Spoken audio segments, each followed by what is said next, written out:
கிறிஸ்து இயேசுக்குள் பிரியமான அன்புக்குரிய சகோதர சகோதரிகளே, உங்கள் அனைவருக்கும் நம்முடைய பிதாவாகிய தேவனாலும் கர்த்தரும் இரட்சகருமாய் இருக்கிற இயேசு கிறிஸ்தினாலும் நம் அனைவருக்கும் கிருபையும் சமாதானமும் உண்டாவதாக என்ற அன்பின் வாழ்த்துக்களை உங்கள் யாவருக்கும் இந்த நேரத்தில் தெரிவித்துக் கொள்கிறேன். தேவனுடைய மாபெரும் கிருபை, இரக்கம், தயவு நம்மேல் இருக்கும் பட்சத்தினாலேயே அவருடைய வார்த்தைகளை நாம் தியானித்து பார்ப்பதற்கு அவர் கரத்திலிருந்து நாம் இந்த ஒரு கிருபையான வாய்ப்பை பெற்றுக் கொண்டிருக்கிறோம்.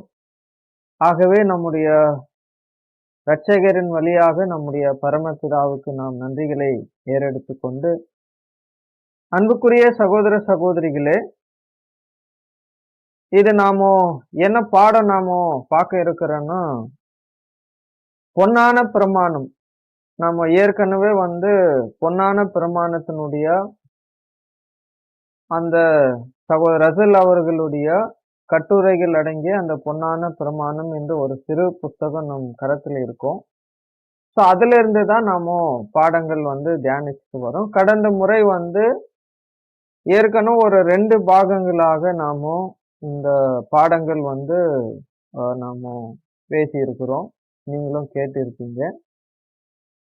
அது முதல் பாடம் ரீப்ரண்ட் நம்பர் 5883 அன்பு மற்றும் நீதியின் கொள்கைகளுக்கு இடையிலான வித்தியாசம் என்ற ஒரு தலைப்புல தான் சகோதரர் ரசல் அவர்கள் இந்த பாடத்தை ஆரம்பிக்கிறாங்க.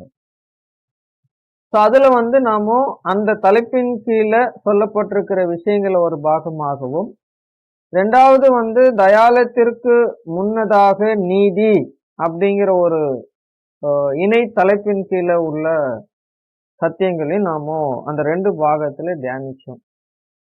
ஏன்னா சகோதர சகோதரிகளே, நம்ம ஏன் ஏற்கனவே நாம சொல்லி இருந்தோம், இது சகோதரர் என்ன பேசி இருக்கிறாரோ அந்த விஷயத்த நாம படிச்சு அதுல இருக்கிற அந்த ஆவிக்குரிய ஆழமான அர்த்தங்கள் அல்லது விளக்கங்கள் என்ன என்பதை நாம புரிந்து கொள்வதற்காக தான் அந்த ஒரு முயற்சி நாம கையாண்டோம். தேவ கிருபையில எந்த அளவுக்கு முடியுமோ, முழுமையாக இல்லாவிடனும் எந்த அளவுக்கு முடியுமோ அந்த அளவுக்கு அந்த சத்தியத்தினுடைய ஆழத்தை நாம புரிந்து கொள்வதற்கு முயற்சிக்கிறோம். அவ்வளவுதான்.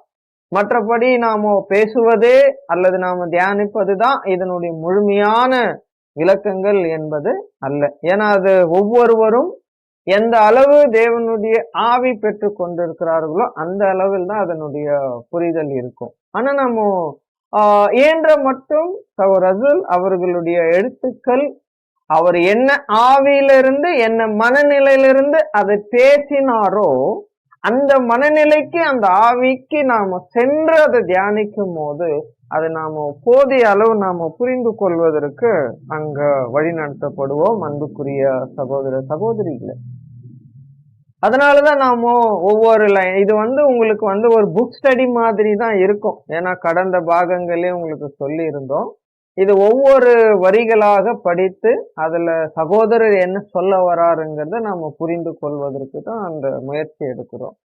ஸோ அதனால நீங்க முடிந்த மட்டிலும் அந்த ஒரு புத்தகத்தை நீங்க கையில் வைத்து கொண்டு இதை கேட்பது இன்னும் கொஞ்சம் பிரயோஜனமாக இருக்கும். அன்புக்குரிய சகோதர சகோதரிகளே, ஏன் இந்த விஷயங்களை நாம இவ்வளவு ஆழமா பாக்குறோம்? ஏன்னா இந்த பொன்னான பிரமாணத்தினுடைய ஸ்டடீஸ் அநேக சபையின் ஐக்கியங்களுக்குள்ள சில சமயங்கள சகோதரிகளுடைய கூட்டத்துல இது ஸ்டடி பண்றாங்க.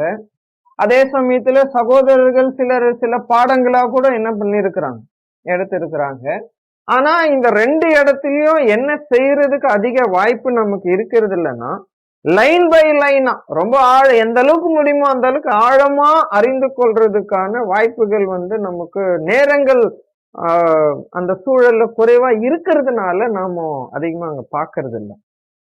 ஆனா இது தனிப்பட்ட முறையில நாம ஸ்டடி பண்ணும் போது, அது தியானிக்கும் போது நமக்கு நேரங்கள் அதிகம் இருக்கு.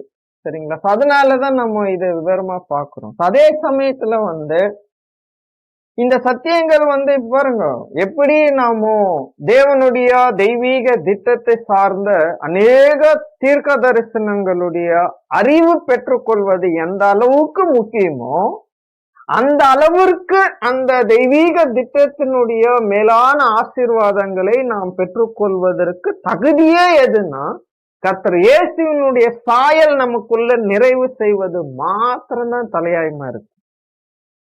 ஏன்னா நமக்கு தீர்க்க தரிசனத்தினுடைய அறிவோ இல்ல கால கணக்குகள் பற்றின அறிவோ இல்ல நிழல் பொருள் பற்றின அறிவோ இல்லைங்களா, இல்ல தலைப்பின் ரீதியான உபதேசங்களோ, இது எல்லாம் இதன் பற்றின எல்லா அறிவும் நாம பெற்றுக்கொள்வதனால நாம என்ன ஆகிறது இல்லை, பரலோக ஆசீர்வாதத்தை சுதந்திரித்துக் கொள்கிறது இல்லை. இதன் வழியாக தேவன் நமக்கு சொல்லக்கூடிய அந்த ஆவிக்குரிய குணலட்சணங்கள் வளர்த்து கொள்வதற்கு அவர் காட்டக்கூடிய வழிமுறைகள் அல்லது அதிலிருந்து வெளிப்படக்கூடிய அதுக்கு இசைவான சத்தியங்கள் நம்முடைய வாழ்க்கையில கடைபிடித்து அவைகள் நம்முடைய வாழ்க்கையில சுபாவங்களாக வளர்த்து எடுக்கப்பட்டு நிறைவு செய்கிறோம் பாரு, அங்கதான் கிறிஸ்துவனுடைய சாயல் நிறைவாகும். அப்ப இந்த மாதிரி ஒருவேளை இந்த ஆவிக்குரிய குணலட்சணங்கள் வளர்த்து கொள்வதற்கான உபதேசங்கள் என்பது ரொம்ப முக்கியத்துவம் வாய்ந்தது. ஏன்னா இப்ப நீங்க 1 கொரிந்தியர் 13ஆம் அதிகாரம் நமக்கு தெரியும், அப்போஸ்தலன் பவுல் அன்பு குறித்து பேசின விஷயங்கள்.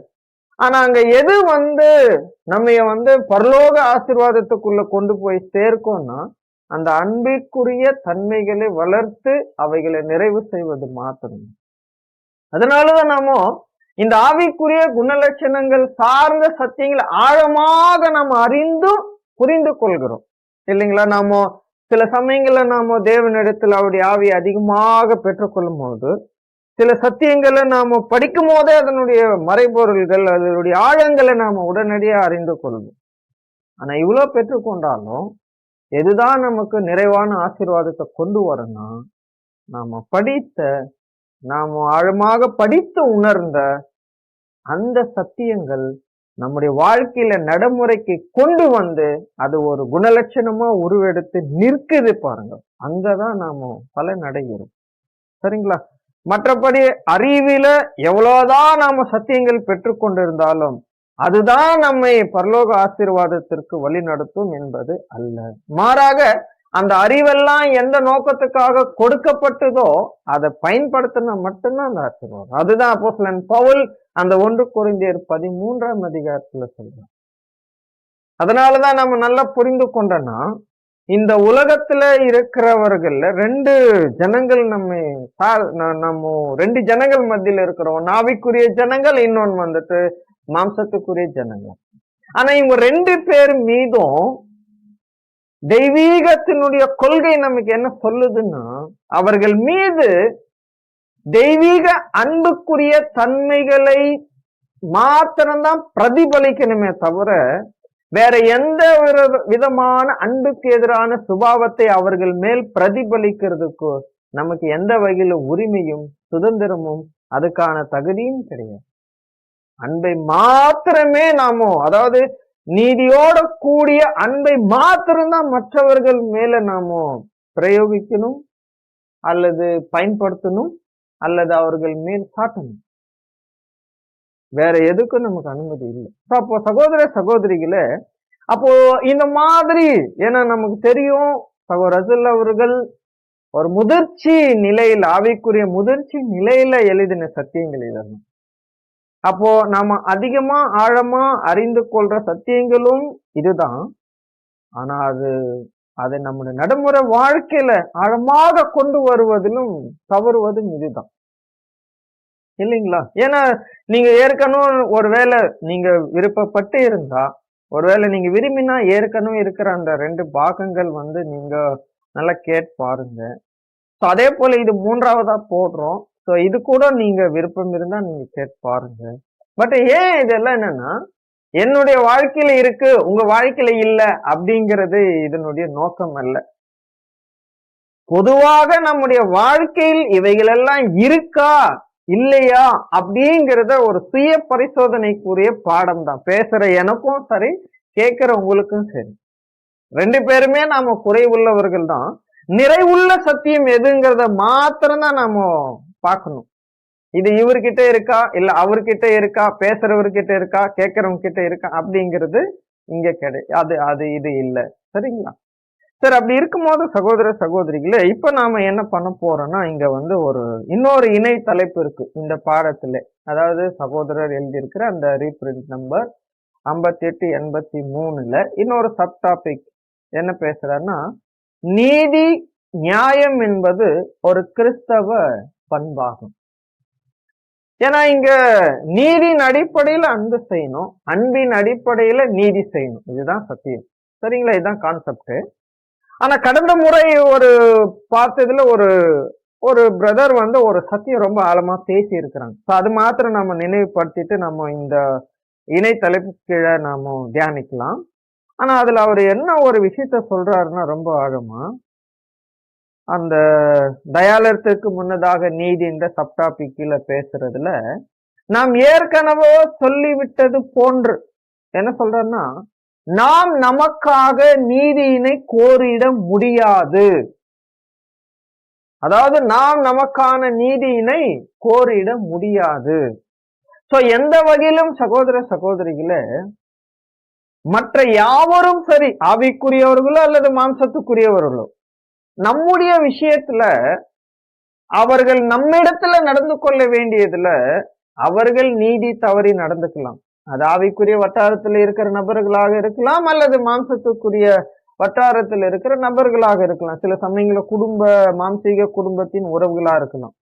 உங்க விஷயத்துல அவங்க நீதியா நடக்கணும், நியாயமா அப்படிதான் நடந்திருக்கணும். ஆனா உங்க விஷயத்துல நீதியா நடக்கிறதுல இருந்து அவங்க தவறிடுறாங்க, அல்லது நீதிக்கு எதிர்மாறா அவங்க கிட்ட நடந்துடுறாங்க.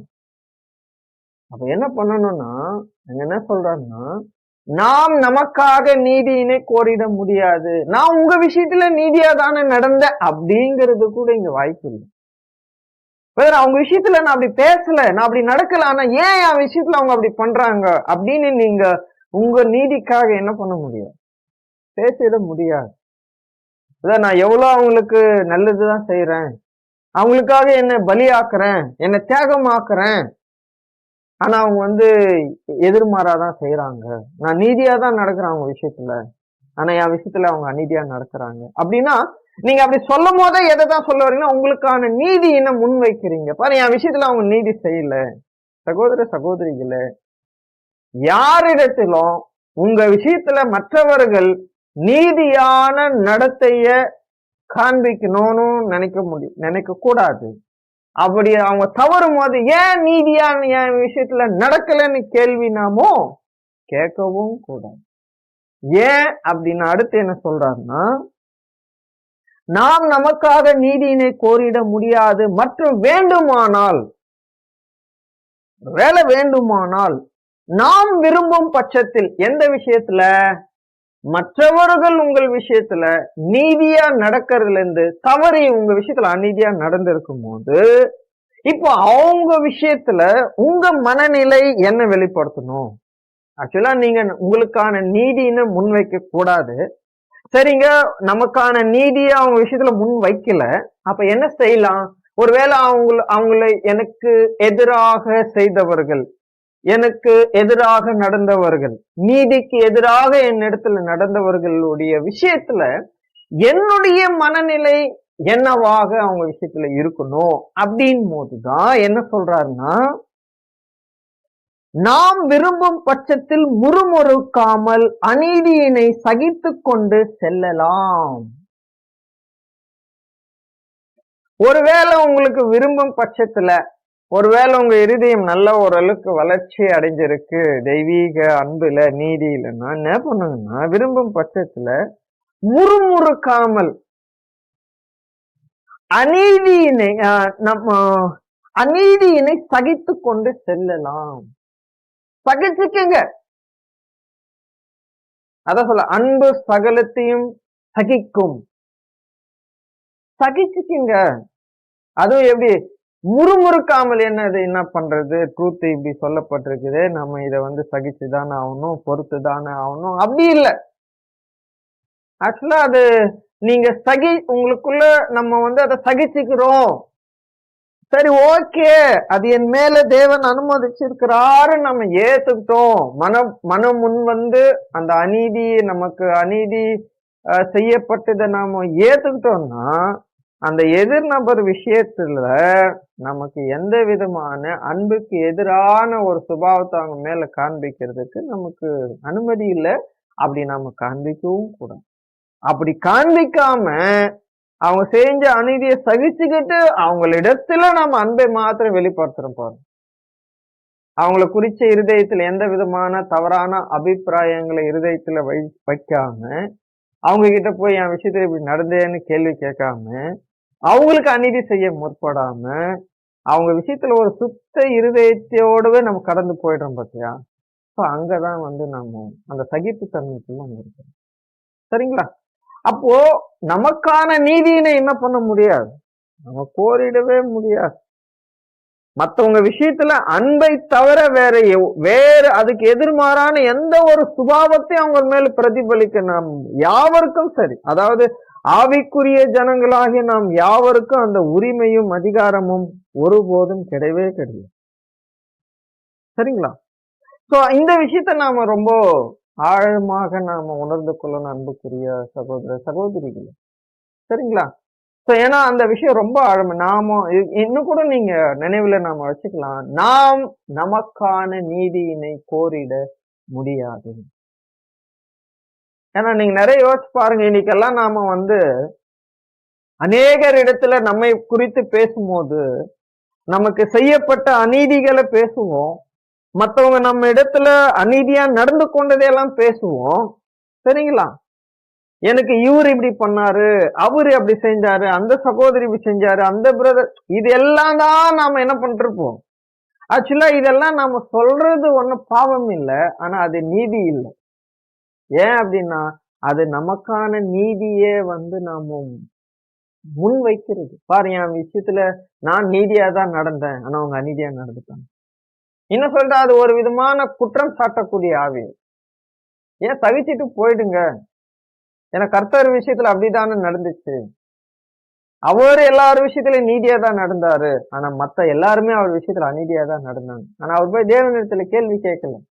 ஏன்னா அந்த அநீதியை சகித்து கொண்டு போகணுங்கிறது தான் கர்த்தர் இயேசுனுடைய வாழ்க்கை குறித்த தெய்வீக சித்தமாக இருந்துச்சு. அதே தெய்வீக சித்தம் தான் நம்முடைய வாழ்க்கை குறிச்சு இருக்குது. அநீதி உங்களுக்கு செய்தால் சகித்து கொண்டு போங்க. ஆனா அநீதி செய்தவருக்கு அவர் பட்சத்துல போய் நீங்க உங்களுக்கான நீதிய முன்வைக்கிறதோ இல்ல அவங்களுக்கு அநீதி செய்யறதுக்கோ நமக்கு அனுமதி கிடையாது. சரிங்களா? ஆக அன்புக்குரிய சகோதர சகோதரி, இதெல்லாம் நாம அறிவில பெற்றுக்கொள்ள வேண்டிய சத்தியம் அல்ல, நம்முடைய அனுபவங்களாக நம்முடைய குணலட்சணங்களாக மாற்றப்பட வேண்டிய ஒரு சத்தியங்கள் தான்.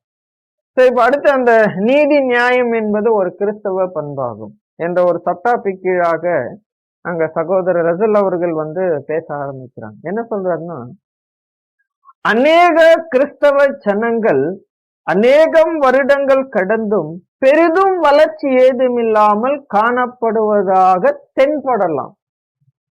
ஏன்னா ஒருவேளை நீங்க எப்பவுமே வந்து பிரதர் வந்து எழுதுற சத்தியங்கள், அது தீர்க்க தரிசனங்களுடைய விளக்கங்களோ அல்லது சில ஆவிக்குரிய குணலட்சணங்கள் சார்ந்த விஷயங்களும், பொதுவா கிறிஸ்தவங்களுடைய விஷயங்கள் பத்தி பிரதர் பேசும்போது ஃபர்ஸ்ட் ஆஃப் ஆல் அவர் வந்து என்னன்னா அவர் வாழ்ந்துட்டு இருந்த காலத்துல இருந்த சூழல பார்த்து உணர்ந்துதான் பேசுவாங்க, இல்லைங்களா?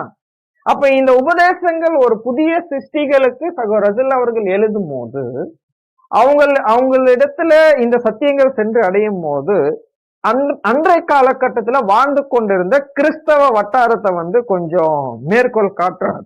என்ன காட்டுறாரு அப்படின்னா, அநேக கிறிஸ்தவ ஜனங்கள் அநேக வருடங்கள் கடந்து பாருங்க, அந்த ஒரு காலத்துல நீங்க ஒருவேளை அந்த காலத்துல இருந்துட்டாலும் சரி, ஒருவேளை இன்னைக்கு நாம வாழ்ற காலத்துல இருந்துட்டாலும் சரி, அநேக கிறிஸ்தவர்கள் அநேக வருடங்கள் கடந்து இருக்கிறாங்க. பிரதருடைய காலத்திலயும் அவங்க கடந்து இருக்கிறாங்க. ஏன்னா குறிப்பா ஒரு 10 வருடங்களுக்கு மேல கடந்ததெல்லாம் பெரிய விஷயம். 15, 20, 30, 40, 50 வருடங்கள் எல்லாம் கடந்தவங்க கூட இன்னும் கிறிஸ்தவ வட்டாரத்துல ஜீவனோட தான் இருக்கிறாங்க. அவ பிரதருடைய காலத்துல அப்படிதான் இருந்திருக்கிறாங்க. அப்போ ஒருவேளை பார்க்கும்போது அநேக வருடங்கள் கடந்தும் பெரிதும் வளர்ச்சி ஏதும் இல்லாமல் காணப்படுவதாக தென்படலாம். யாருக்கு சொல்றாங்கன்னா, ஒருவேளை ஒரு நியூ கிரியேஷன் பொதுவான கிறிஸ்தவ மண்டலத்தில் இருக்கிற அவர்களை பார்க்கும்போது, அநேக வருடங்களை கடந்து வந்திருக்கிறவர்களை பார்க்கும்போது, அவங்களிடத்துல ஆவிக்குரிய ரீதியில அந்த ஒரு தெய்வீக குணலட்சணங்கள் சார்ந்த விஷயத்துல, இன்னும் சொல்ல ஒரு அன்புக்குரிய தன்மையில் அவர்கள் வளர்ந்து இருக்கிற விஷயத்துல அவங்க வளர்ச்சி எட்டாதவர்களாவே அங்க காணப்படுறதா நீங்க பார்க்கலாம் அப்படின்னு அந்த நியூ கிரியேஷன்களுக்கு அங்க முன்வைக்கிறார். பார்க்கலாம், நீங்க தென்படலாம் உங்களுக்கு பாரு எவ்வளவு வருஷம். இப்போ இன்னைக்கு நாம அதிகப்படியா பெயர் கிறிஸ்தவ மண்டலத்தில் இருக்கிறவங்களுடைய வளர்ச்சி நாம அங்க பாக்குறது இல்லை. மாறாக நமக்கு மத்தியில தான் நம்ம பாக்குறோம். இந்த பிரதர் இந்த சகோதரி சத்தியத்துல இவ்வளவு வருஷம் ஆச்சு, 10 வருடங்கள் 15, ஆனா வளர்ச்சி இல்லை அப்படின்னு எல்லாம் நம்ம அப்படி பேசி நமக்கு தென்படலாம் எனக்கு. ஆனாலும் என்ன சொல்றேன்னா, பெரிதும் வளர்ச்சி எதுவும் இல்லாமல் இருக்கிறாங்க.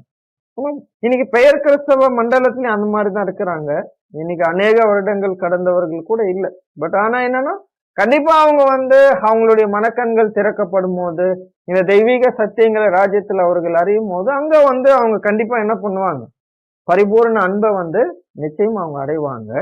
ஆனா அதை சொல்லிட்டு அடுத்து என்ன சொல்றேன்னா, நாம் கர்த்தருடைய குடும்பத்திற்குள்ளாக கூட்டி சேர்க்கப்பட்டது முதற்கொண்டு நாம், ஏன்னா இப்ப நாம எங்க இருந்துதான் வந்தோம் அப்படின்னா, பாபிலோன்ல இருந்தா வந்தோம். ஏன்னா அது கூட சகோதரர் அங்க எழுதுறது பாபிலோனை விட்டு வெளிவந்த அந்த புதிய சிருஷ்டிகளுக்கு தான் எழுதுறோம்.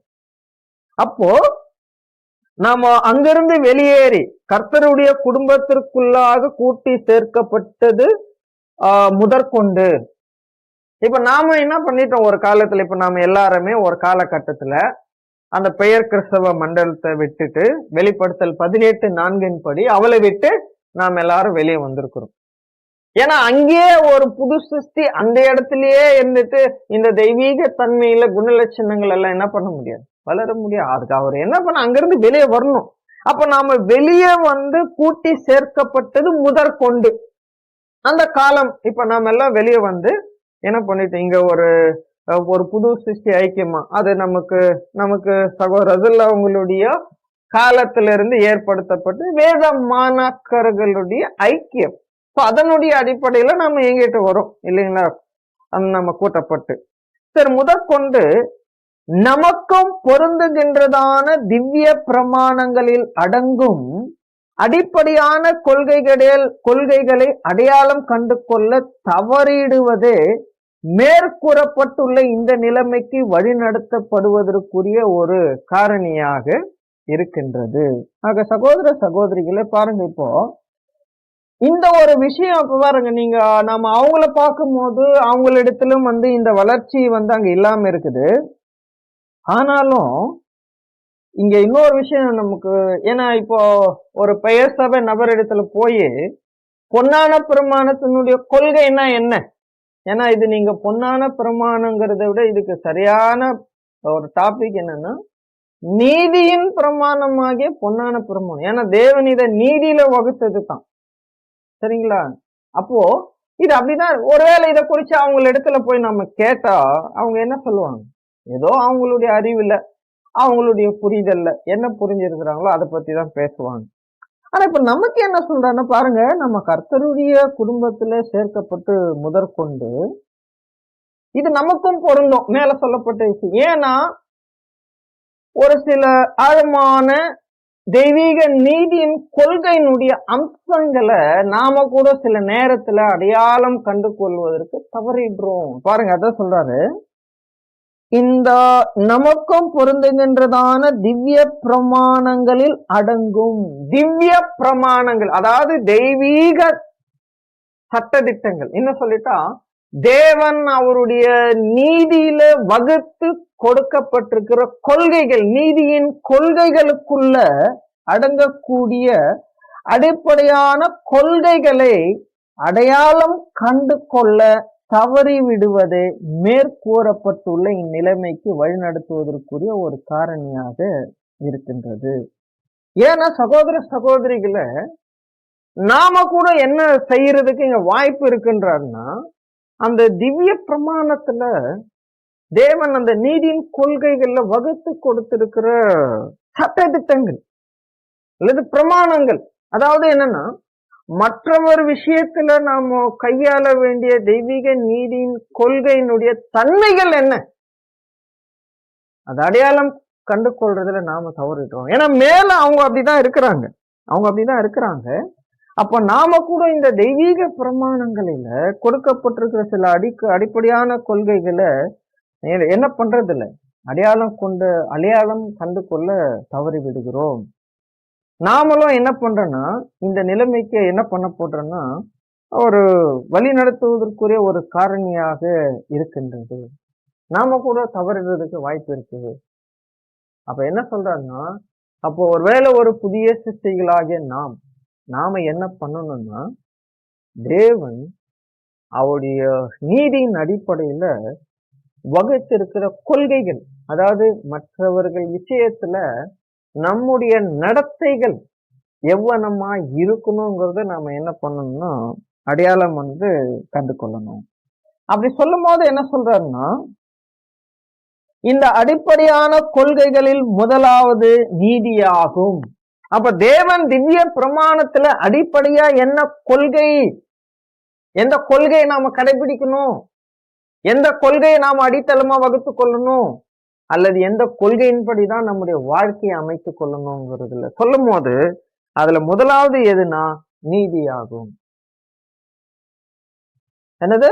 முதலாவது நீதியாகும். அது என்ன நீதி அப்படின் போதுதான் சகோதர சகோதரிகளே அடுத்த விஷயங்கள், ஏன்னா இது நம்ம நல்லா கூர்ந்து கவனிக்கணும் சகோதர சகோதரிகள். ஏன்னா இது போன்ற சத்தியங்கள் நம்முடைய ஆவிக்குரிய வாழ்க்கையில ஒரு மிகப்பெரிய ஆவிக்குரிய வளர்ச்சி நிலை எட்டுவதற்கான தெய்வீக வழிகாட்டுதலுக்குரிய சத்தியங்கள். ஏன்னா இன்னைக்கு நமக்கு பாருங்க, இன்னைக்கெல்லாம் நிறைய பாடங்கள் ஆடியோ வழியா கிடைக்குது. இன்னைக்கெல்லாம் ஆவிக்குரிய சத்தியங்கள் கிடைக்கிறதுல நமக்கு பஞ்சமே இல்லை. ஆனா ஒரு காலம் வரும், ஆவிக்குரிய சத்தியங்கள் நமக்கு கிடைக்கிறதுக்கு பஞ்ச காலம் ஒண்ணு வரும். ஆனா இப்போ அபரிவிதமா கிடைக்குது. அதனால நிறைய சத்தியம் கிடைக்குதுன்னு கேட்டு கேட்டு கேட்டு கேட்டு கேட்டு கேட்டு கேட்டு நிறைய கேட்கறதுனால சில சமயங்கள் என்ன நடக்குன்னா, எல்லாமே மறந்து போகிற நிலை கூட நமக்கு வரும். அதனாலதான் நம்ம அநேகருக்குள்ள இந்த கேள்வி இருக்கலாம், நான் எவ்வளோ சத்தியம் பேசுறேன் பாருங்க. நிறைய ஸ்பீக்கர்ஸ் இருக்கிறோம், எவ்வளவு பாடம் பேசுறாரு, வருஷத்துக்கு 100கணக்கான பாடங்கள் பேசுறான். ஆனா ஒரு கட்டத்துல பார்த்தா அதுல ஒரு பாடம் கூட அவருடைய வாழ்க்கையில நடைமுறைப்படுத்தாத கூட போயிட்டு இருப்போம். அது கூட ஒரு விதமான வஞ்சனை தான். எல்லாருக்கும் சத்தியம் சொல்லிட்டு நம்ம சொந்த வாழ்க்கையில அவைகள் இல்லாத போது அது நமக்கான ஒரு பரிதபிக்கக்கூடிய நிலை தான். பாருங்க, எவ்வளோ கேட்டோம் அவ்வளவோ மறந்து போற வாய்ப்புகள் இருக்கு. ஏன்னா எல்லாம் வெரைட்டிஸா இருக்கு, எல்லாம் விதவிதங்களா சத்தியங்கள் வருது. ஆனா அவ்வளோ இருந்துட்டாலும் ஒரு சகோதரன் சகோதரியுடைய ஆவிக்குரிய வளர்ச்சி என்பது அவர்களுடைய தனிப்பட்ட தியானத்திலும் தனிப்பட்ட ஆராய்ச்சியிலும் அந்த அறியப்பட்ட சத்தியத்தை தன்னுடைய தனிப்பட்ட வாழ்க்கையில நடைமுறைக்கு கொண்டு வர முயற்சிப்பதும் அதுல ஜெயம் கொள்வதும் மாத்திரம்தான் வளர்ச்சி. நீங்க குழுவா ஸ்டடி பண்ணலாம், குழுவா ஆராய்ச்சி பண்ணலாம், இல்ல ஒருத்தர் பேசலாம் கேட்கலாம். இது எல்லாத்தை விட தனிப்பட்ட முறையில நாம எடுக்கிற முயற்சிகள் தான் நம்முடைய வளர்ச்சிக்கு வழிவகுக்கும். சரிங்களா? அப்படி இருக்கும்போது இது இன்னும் சொல்லிட்டா, இப்ப நம்ம இந்த பிரதர் இந்த எழுதி இருக்கிற விஷயங்கள் நம்முடைய சகோதர சகோதரிகள் மத்தியில நிச்சயம் என்னவா இருக்குன்னா, அநேகரால பேசுற எண்ணெய் உட்பட அநேகரால கடைபிடிக்க தவறின விஷயங்களாதான் காணப்படும். இப்ப என்ன சொல்றாரு பாருங்க, அடுத்து இந்த அடிப்படையான கொள்கைகளில் முதலாவது நீதியாகும் நம்முடைய உரிமைகள் எவை என்றும். முதல்ல நம்முடைய உரிமைகள் எவ்வளவு எல்லை வரம்பை அடக்கி இருக்கு. நீங்க பாருங்க, உரிமைன்னா முதல்ல என்ன புரிஞ்சுக்கணும், உங்களுக்கான ரைட்ஸ். பிரதர் தான் ஆங்கிலத்துல ரைட்ஸ். உங்களுக்கான ரைட்ஸ் எது வரைக்கும், அதாவது என்ன சொல்றாருன்னா, மத்தவங்க விஷயத்துல உங்களுடைய உரிமையா நீங்க தலையிடுறதுக்கு, அல்லது எது வரைக்கும் உங்களுக்கு அனுமதி இருக்கு? அதுதான் சொல்றாரு. உங்கள் உரிமைங்கிறது அந்த உரிமையை மற்றவர் விஷயத்துல பயன்படுத்துவதற்கான எல்லை வரம்பு என்னங்கிறத முதல்ல நீங்க புரிஞ்சுக்குங்க. உங்க அளவு, உங்க உரிமையின் அளவு முதல்ல யாருக்கு தெரியும்னா நமக்கு தெரியணும், உங்களுக்கு தெரியணும். உங்கள் உரிமையின் அளவு எவ்வளவு இருக்கு, உங்களுக்கு தேவன் எவ்வளவு கொடுத்திருக்கிறார், அல்லது நீதியின் கொள்கை உங்களுக்கு எவ்வளவு வரையறுத்திருக்கு உங்களுடைய உரிமையை பயன்படுத்துவதற்கு. அத சொல்றாரு, நம்முடைய உரிமைகள் எவை என்றும் இல்லையா, எதிலெல்லாம் நீங்க தலையிடலாம், எதையெல்லாம் முடிவு எடுக்கலாம், எதையெல்லாம் செய்யறதுக்கு உங்களுக்கு ரைட்ஸ் இருக்கு. முதல்ல உங்களுக்குரியதை அண்டர்ஸ்டாண்ட் பண்ணிக்கங்க. அடுத்து என்ன சொல்றாருன்னா, சபையிலும் சபைக்கு வெளியிலும் உள்ள நம்முடைய சக சிருஷ்டிகளின் உரிமைகள் எவை என்றும் நாம் மிக மிக தெளிவாய் கற்றுக்கொள்ள வேண்டும். ஆக்சுவலா இங்க என்ன சொல்றாருன்னா, முதல்ல கத்துக்கோங்க. என்ன கற்றுக்கொள்ளுங்கன்னா, முதல்ல உங்க உரிமையின் அளவு என்னங்கிறத கற்றுக்கொள்ளுங்க. ரெண்டாவது, ஆவிக்குரிய சபை மத்தியில் இருக்கிற சகோதர சகோதரிகளே உரிமை என்னங்கிறத கற்றுக்கொள்ளுங்க. மூன்றாவது வெளியில இருக்கிற சக சிருஷ்டிகள், அது ஒருவேளை நம்முடைய மானசீக குடும்பத்திலே ஆவிக்குரியவர்கள் அல்லாதவர்கள் இருப்பாங்க. கணவன், மனைவி, பிள்ளைங்க, அப்பா, அம்மா, இந்த மாதிரி எல்லாம் இருப்பாங்க. அவங்க எல்லாம் தேர்ட் பர்சன் தான். ஒரு நியூ கிரியேஷன் அல்லாதவர்கள் எல்லாம் தேர்ட் பர்சன் தான் நம்முடைய சக சிருஷ்டிகள். இன்னும் சொல்லிட்டா, சக சிருஷ்டிகள்னு வரும்போது சில சமயங்கள்ல நாம என்ன பண்ணணும், மற்ற சில ஜீவன்கள், மிருக ஜீவன்கள் விஷயத்துல கூட அதெல்லாம் பின்னாடி பேசுவார் பிரதர். அப்போ முதல்ல நீங்க ஆவிக்குரிய ஜனங்கள் மத்தியில இருக்கிற உரிமை என்னங்கிறதையும், வெளியில இருக்கிற அதாவது புது சிருஷ்டி அல்லாதவர்களாக இருக்கிறவர்களுடைய உரிமை என்ன என்பதையும் முதல்ல என்ன பண்ணுங்கன்னா மிக மிக தெளிவாக கற்றுக்கொள்ளுங்க. கற்றுக்கொள்றதுன்னா என்னன்னா, அதை பற்றி படித்து புரிந்து கொள்வது அல்லது ஒரு அறிவை பெற்றுக்கொள்வது. அப்ப இதுக்கு நாம என்ன செய்யணும்னா, முதலாவது நம்முடைய உரிமையின், அதாவது நமக்கு எந்த அளவுக்கு ரைட்ஸ் இருக்கு மற்றவங்க விஷயத்துல நடக்கும் இல்லைங்களா, அதே போல மற்றவங்களுடைய ரைட்ஸ் எந்த அளவுக்கு இருக்கு, தேவன் அவங்களுக்கு கொடுத்திருக்கிறாங்க அப்படிங்கிறத புரிஞ்சுக்கின்ற. சரிங்களா? அப்ப சொல்லிட்டு என்ன சொல்றாருன்னா, முதல்ல நீங்க என்ன பண்ணுங்கன்னா கற்றுக்கொள்ளுங்க. சில சமயங்கள்ல இதெல்லாம் நம்ம கற்றுக்கொள்ளாதனாலதான் நம்ம உரிமையின் அளவு என்னன்னு தெரியறதில்லை, மற்றவங்களுடைய உரிமையின் அளவு என்னன்னு தெரியறதில்லை. அப்படி தெரியாதனாலதான் நமக்கு தேவன் கொடுத்திருக்கிற அந்த ஒரு ரைட்ஸ், அந்த உரிமைய சில சமயங்கள்ல ஒரு வரம்பு மீறி நம்ம பயன்படுத்துறதுனாலதான் நமக்கும் பாதிப்பு உண்டாகுது. நாம யார் விஷயத்துல நடந்தோமோ அவங்களுக்கும் பாதிப்பு உண்டாகுது. இப்ப அடுத்து அதான் சொல்றாரு, முதல்ல நீங்க கற்றுக்கொள்ளுங்க. முதல்ல உங்க அளவு, அதான் சொல்லுவோம் இல்லையா, மற்றவங்க விஷயத்துல போய் நீங்க தலையிடுறதுக்கு முன்னாடி முதல்ல உங்க நிலையை நீங்க முதல்ல புரிந்து கொள்ளுங்க இல்லைங்களா. ஏன்னா சில சமயங்கள்ல நம்ம என்ன செய்வோம்னா, நாம எந்த நிலையில, எந்த வளர்ச்சியில, நாம என்ன மனநிலையில இருக்கோங்கிறதையே நம்மை குறித்து நாம தெளிவில்லாம இருக்கும்போது மற்றவர்களை குறித்து ரொம்ப தெளிவா பேசுற ஒரு மனோபாவம் நம்மள அநேகருக்கு இருக்கு. பட் இதை செய்யாம முதல்ல நாம எந்த மனநிலையில இருக்கோங்கிறத உணர்ந்து கொண்டாதான் மற்றவங்களும் எந்த நிலையில இருக்கிறாங்க நம்மளால உணர்ந்து கொள்ள முடியும். நாமளே எந்த மனநிலையில இருக்குன்னு தெளிவா தெரியலன்னா மற்றவங்களுடைய மனநிலையை நம்மளால தெளிவா புரிந்து கொள்ள முடியவே முடியாது சகோதர சகோதரிகள். அடுத்து சொல்றாரு பாருங்க, சொல்லிட்டு முதல்ல நீங்க கற்றுக்கொள்ளுங்க. இந்த 3 விஷயம், 3 நபர், ஒண்ணு நீங்க, ரெண்டாவது உங்களுடைய உடன் சகோதர சகோதரிங்க, மூன்றாவது மற்ற மானசீக உறவுகளோ இல்ல சக மனிதர்கள் விஷயம். இந்த 3 பேர் விஷயத்திலும் உரிமைகள் என்ன ரைட்ஸ் இருக்குதுன்னு முதல்ல கத்துக்குங்க, முதல்ல அறிந்து கொள்ளுங்க. உங்க விஷயத்துல, அவைக்குரிய விஷயத்துல, மாம்சத்தின்படி வாழ்ற மனுஷன் விஷயத்துல கற்றுக்கொண்டீங்களா? ஓகே. அடுத்து என்ன சொல்றாரு, நம்முடைய சொந்த காரியங்களையும் மற்றவர்களுடைய காரியங்களையும் நீதி எனும் தூக்கு நூலினால் எப்படி அளக்க வேண்டும் என்று நாம் கற்றுக்கொள்ள வேண்டும். இப்போ ரெண்டாவது என்ன சொல்றாரு, இப்போ முதல்ல சொன்னது முதல்ல கற்றுக்கொள்ளுங்க. அப்புறம் இன்னொன்னும் என்ன சொல்றாருன்னா, உங்களுடைய சொந்த காரியங்கள், சொந்த செயல்கள், சொந்த நடத்தைகள் ஒண்ணு, ரெண்டாவது மற்றவர்களுடைய காரியங்களையும் நீதி எனும் தூக்குநூல்னா எப்படி அளக்க வேண்டும் என்று கற்றுக்கொள்ள வேண்டும். ரெண்டாவது நீங்க என்னன்னா, உங்க சொந்த செயல்ல, உங்க சொந்த நடத்தையில நீதியை நீங்க எப்படி கையாளணும், அதே போல மற்றவங்க விஷயத்துல நீதி எப்படி கையாளணுங்கிறது முதல்ல நீங்க சரியா தூக்கு நூலினால், ஏன்னா தூக்கு நூலுங்கிறது சரியாக அளவிட்டு காண்பித்தது. அப்போ உங்களுக்கான விஷயத்துல தெய்வீக நீதியின் கொள்கை என்ன, உரிமையை எந்த அளவு உரிமையை வகுத்து இருக்குதுன்னு முதல்ல தெரிஞ்சுக்கணும், முதல்ல உங்க விஷயத்துல.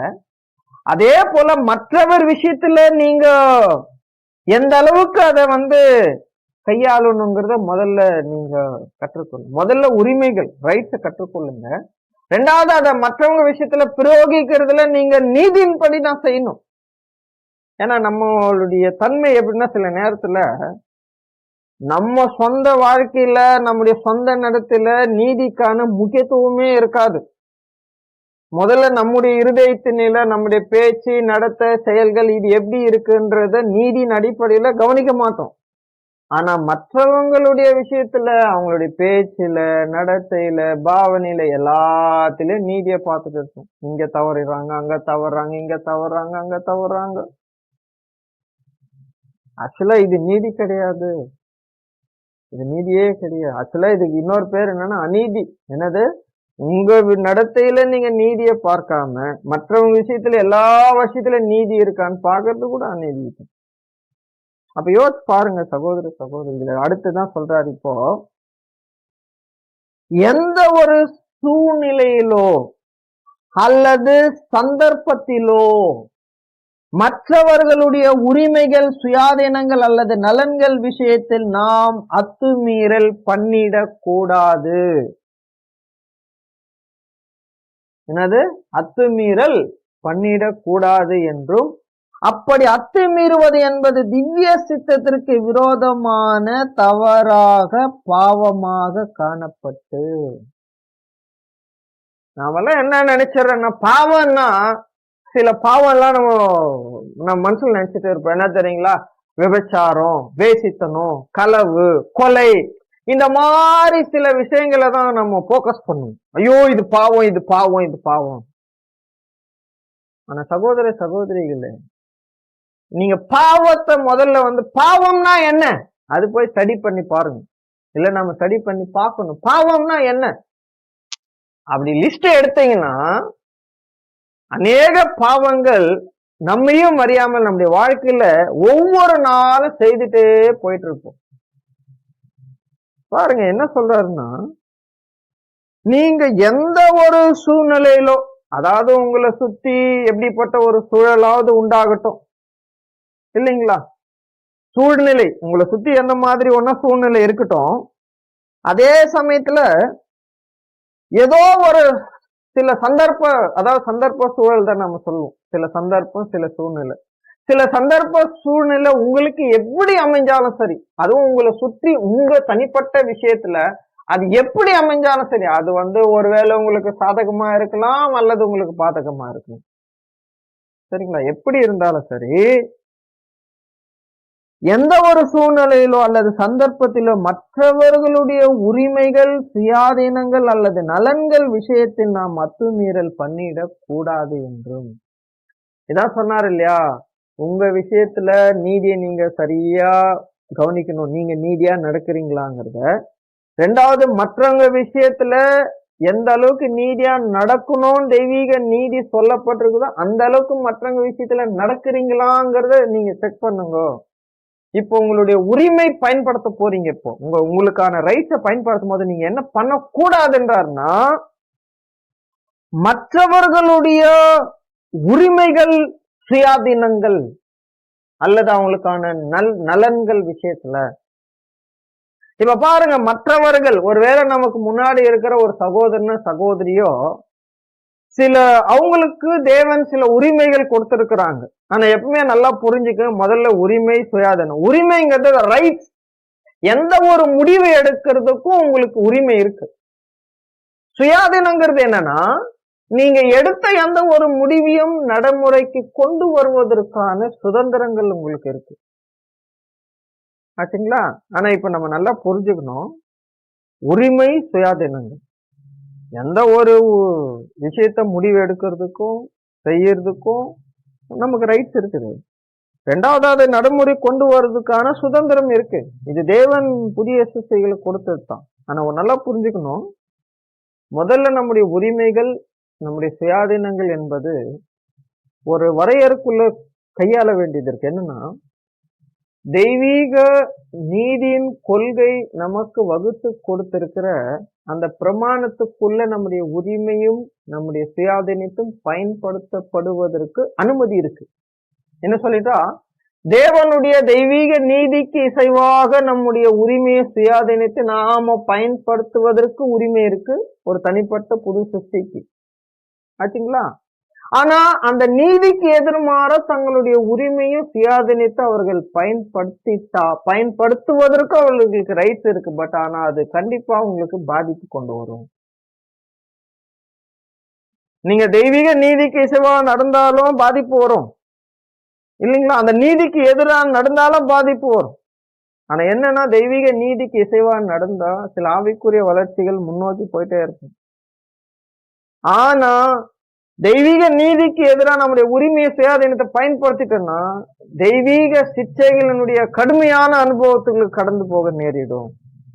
அதுவும் வளர்ச்சி தான், பட் கடுமையானதா இருக்கும். அப்ப என்ன சொல்றேன்னா, நீங்க மற்றவர்களுடைய உரிமையில சுயாதீனத்துல ஏன் நீங்க தலையிடுறதுனால அவங்களுக்கு நல்லது நடக்கலான்னு கூட நீங்க நினைச்சீங்கன்னா கூட அவங்க விஷயத்துல நீங்கள் அத்துமீறல் பண்ணிடக்கூடாது.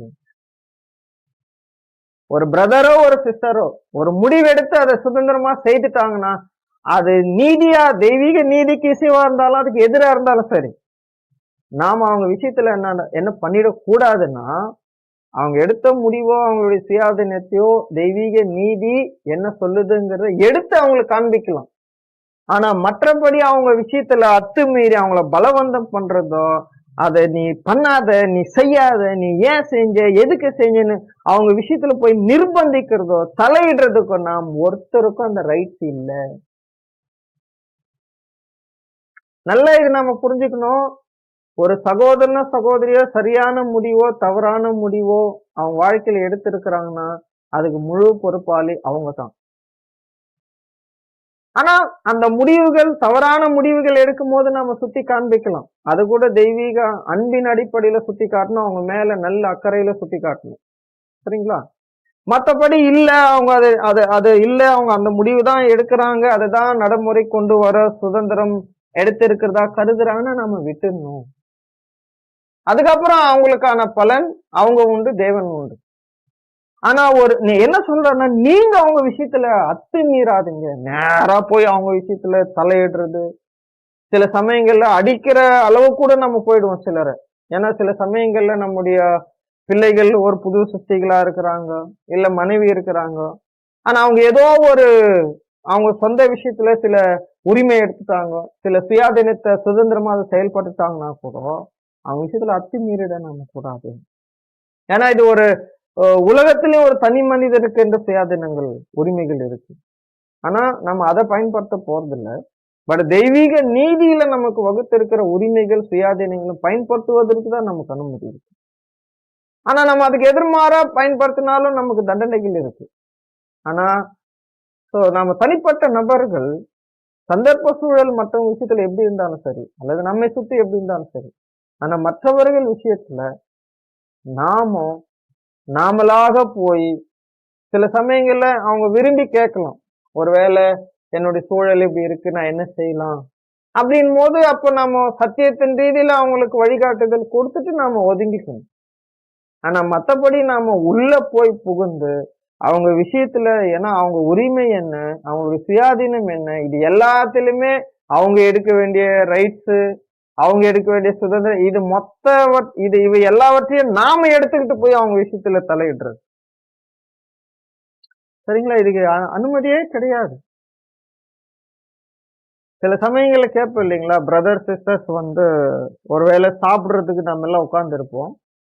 ஒருவேளை நமக்கு முன்னாடியே சிலர் சாப்பிட்டுருவாங்க. இப்ப நாம என்ன பண்ணுவோம்? போயிட்டு, இது என்னங்க இது நான் வர்றதுக்கு முன்னாடி நீங்க சாப்பிடுறீங்க. பசி எடுக்கும்போது அவர்கள் சாப்பிடுவதற்கான உரிமை அவருக்கு இருக்கு. அந்த உரிமையை கூட நீங்க எடுத்துக்காதீங்க. ஆனா இதெல்லாம் நாம இன்னைக்கெல்லாம் சகோதர சகோதரிகள் விஷயத்துல ரொம்ப அநேகரால் ரொம்ப காமனா செய்யற விஷயமா இருக்கு. மத்தவங்களுடைய உரிமைகள்லயும் சுயாதீனத்திலும் உடனடியா போய் தலையிட்டுறது. ஆனா இப்படியெல்லாம் நம்ம செஞ்சுட்டோம்னு வச்சுங்க, மத்தவங்க விஷயத்துல அத்துமீறி நம்ம தலையிட்டுட்டோம்னு வச்சுங்க, முதல் பாதிப்பு நமக்கு உண்டாகும். 2வது பாதிப்பு நம்ம யார் விஷயத்துல தலையிட்டோமோ அவங்களுக்கு உண்டாகும். சில சமயங்கள் இது நீண்ட காலம் கூட கடந்து போகும்.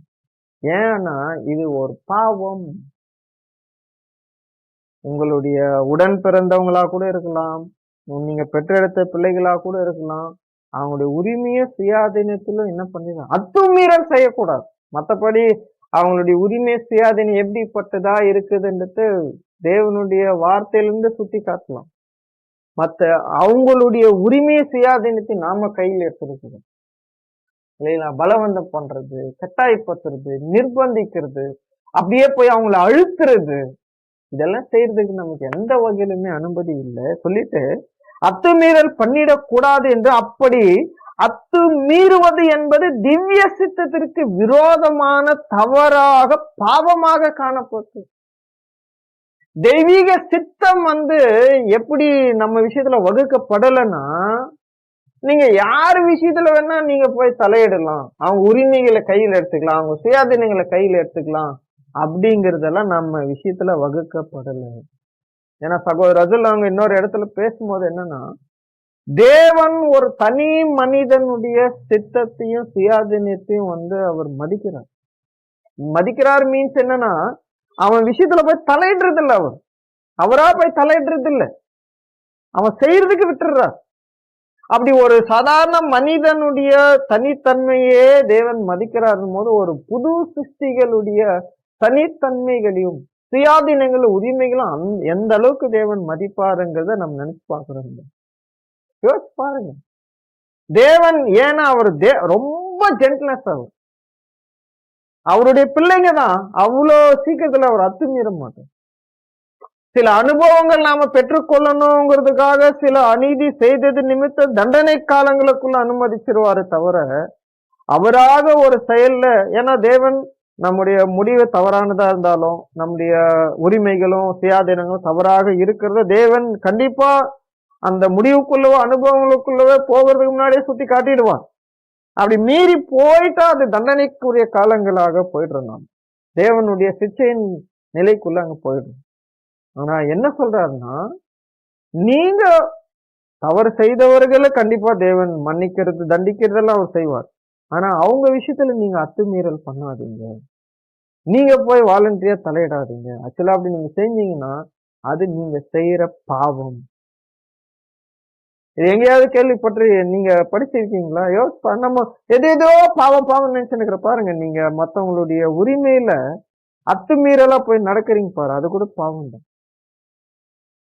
இதெல்லாம் எவ்வளவு கேஷுவலா செஞ்சுட்டு இல்ல பாருங்க. இப்போ உதாரணத்துக்கு ஒரு சகோதரன் ஒரு சகோதரியுடைய நற்பெயரை அவங்க தவறு செஞ்சாங்களோ இல்ல நீதி செஞ்சாங்களோ, அவங்க அதை போய் இன்னொருத்தர்கிட்ட சொல்லி அப்படி கேள்வி, அதாவது நம்ம யாருக்கிட்ட சொல்றோமோ அவர் கேட்கும் போது கண்டிப்பா யாரை குறிச்சு சொல்றோமோ அவங்களை குறிச்ச ஒரு தவறான மனப்பான்மை அவங்களுக்குள்ள உண்டாகும். பட்சா அது கூட நீங்க நான் செய்யறது பாவம், உரிமை மீறல், திவ்ய சித்தத்துக்கு எதிரான மீறல். இது சொல்லிட்டு என்ன சொல்றாரு, பாவமாக காணப்பட்டு, அது பாவமா தேவன் பாக்குறாங்க.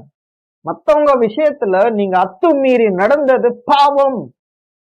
நீங்க யாரானா இருங்க, நீங்க நான் யாரானா இருக்கலாம்.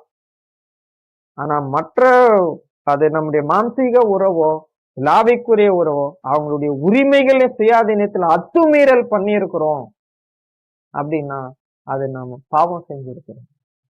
சொல்லிட்டு என்ன சொல்றான்னா, பாவமாக காணப்பட்டு கிருபையில் நாம் வளர்கின்ற விஷயத்திற்கு கடுமையான இடராக காணப்படும் என்றும் அடையாளம் கண்டு கொள்ள நாம் கற்றுக்கொள்ள வேண்டும். என்ன சொல்றேன்னா, ஒருவேளை நீங்க மத்தவங்க விஷயத்துல உரிமைகளையும் சுயாதீனத்திலும் போய் தலையிட்டுக்கிட்டு அதை ஏன் நீ செஞ்ச, ஏன் இதை பண்ண, நீ ஏன் எதுக்கு செஞ்ச அப்படின்னு போய் அவங்க விஷயத்துல பலவந்தமா நீங்க தலையிட்டு இருந்தீங்க. ஒருவேளை நீங்க அத்துமீறல் செய்யறதுனால ஒருவேளை தலையிட்டுனா அவங்களுக்கு சில நல்லது நடக்கும் நீங்க நினைச்சிட்டு உள்ள போனா கூட சரி, அதுக்கு பேர் அத்துமீறல் தான். சரிங்களா? சொல்லிட்டு என்ன சொல்றாருன்னா, அப்ப நீங்க செஞ்சது ஒரு பாவம் அது. ஏன்னா இது நாம ஒரு முறை செய்து உணர்றோம்னா சரியாயிடுவோம். ஆனா மத்தவங்க விஷயத்துல தலையிடுறதே நம்முடைய சுபாவம் ஆயிடுச்சுன்னா இது பாவத்தோடவே வாழ்ந்துட்டு இருக்கிற ஒரு நிலையாகும். அத சொல்றாரு, கிருபையில் நாம் வளர்கின்ற விஷயத்திற்கு கடுமையான இடையூறாக காணப்படும் என்றும் அடையாளம் கண்டு கொள்ள நாம் கற்றுக்கொள்ள வேண்டும்.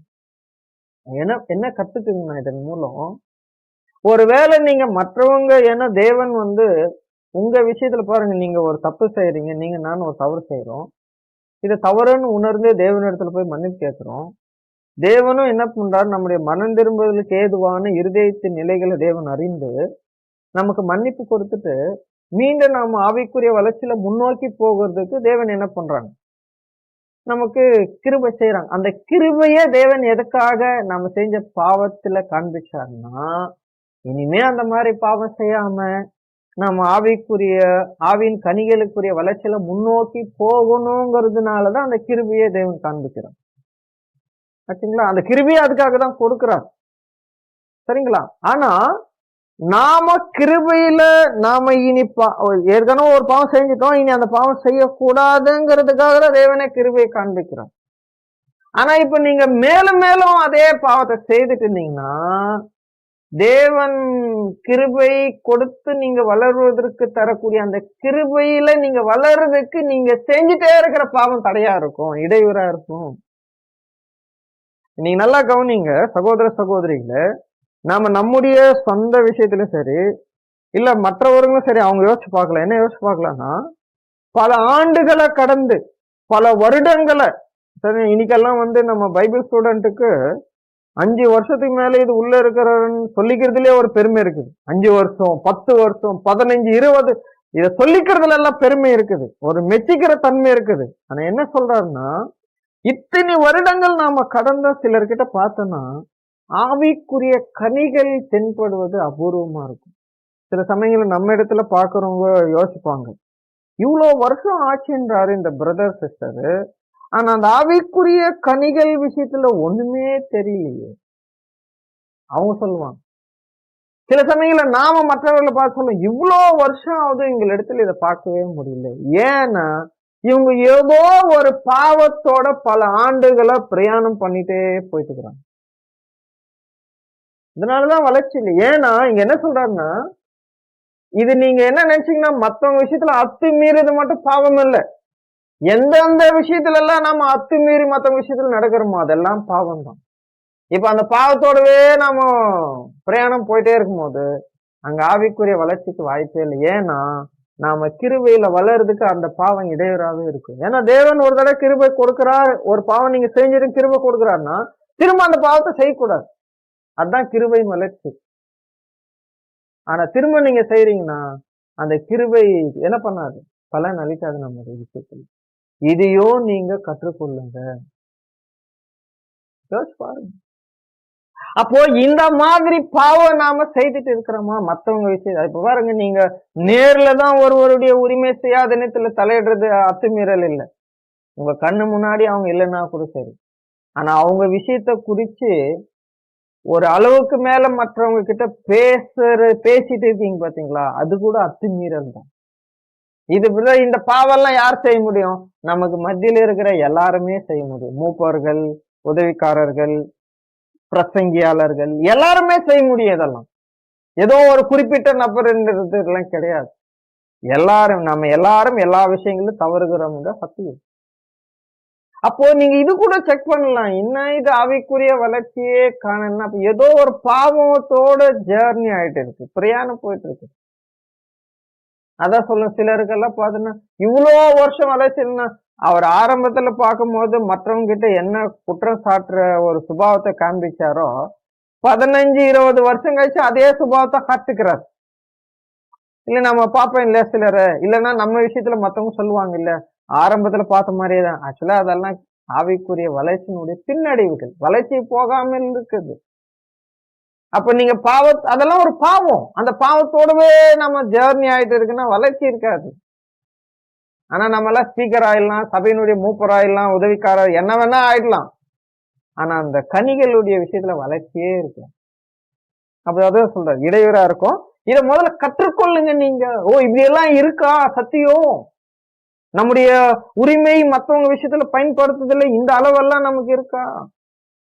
ஒரு சகோதரனே ஒரு சகோதரிய குறித்த தவறான அபிப்பிராயங்களை மற்றவங்க இருதயத்துல விதைப்பதற்கு கூட நமக்கு எந்த வகையிலும் உரிமையும் அதிகாரமும் தகுதியும் கிடையவே கிடையாது. அன்புக்குரிய சகோதர சகோதரிகள்,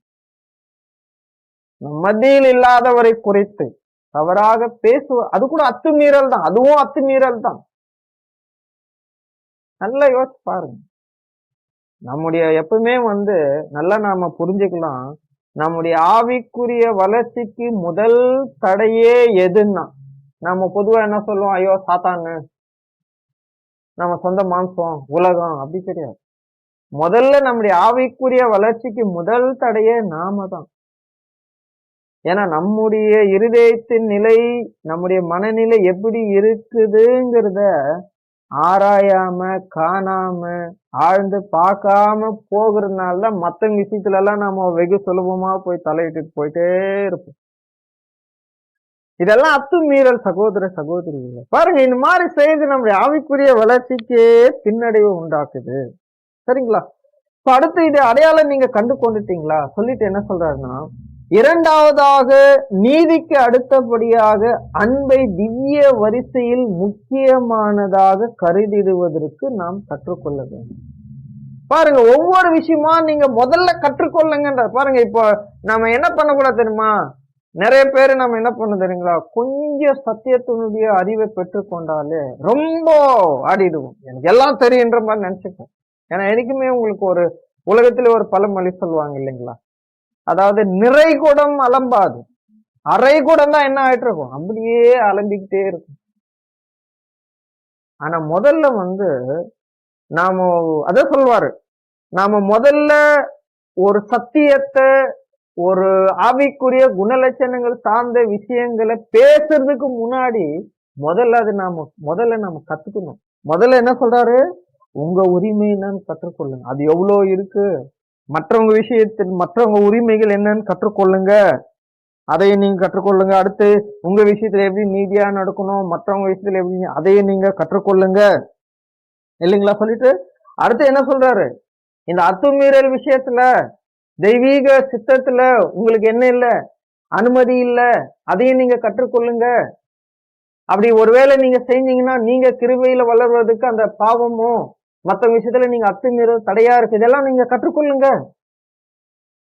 இப்படி எல்லாம் இருக்கா புரிந்து கொண்டு அப்புறம் என்ன பண்ணுங்கன்னா, இரண்டாவதாக முதல்ல இந்த மற்றவங்க விஷயத்துல உங்க உரிமை என்னங்கிறத அல்லது நீதி எப்படி கையாளுன்னு புரிஞ்சுட்டு, இரண்டாவது நீதிக்கு அடுத்தபடியாக அன்பை திவ்ய வரிசையில் முக்கியமானதாக கருதிடுவதற்கு நாம் கற்றுக்கொள்ள வேண்டும்.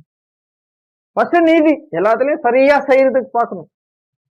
நெக்ஸ்ட் என்னன்னா, நீதிக்கு அடுத்தபடியாக என்ன பண்ணும், அந்த திவ்ய வரிசையில, அதாவது அந்த தெய்வீக பிரமாணங்கள் உடைய வரிசையில ஃபர்ஸ்ட் ஆஃப் ஆல் நம்ம எதை முன்வைக்கணும், நீதி. அடுத்து அன்பு முக்கியமானதாக கருதிடுவதற்கு கற்றுக்கொள்ளும். எப்படி நீதி முக்கியத்துவம் முதலாவது முக்கியமானதாக இருக்குங்கிறத நம்ம கற்றுக்கொள்ளணுமோ, அதுக்கு அப்படியே இசைவானது, அதுக்கு அடுத்து அல்லது அதுக்கு இசைவா இருக்கிற அன்பை என்ன பண்ணும், அந்த திவ்ய வரிசையில முக்கியமானதாக இருக்குதுங்க கற்றுக்கொள்ளணும்.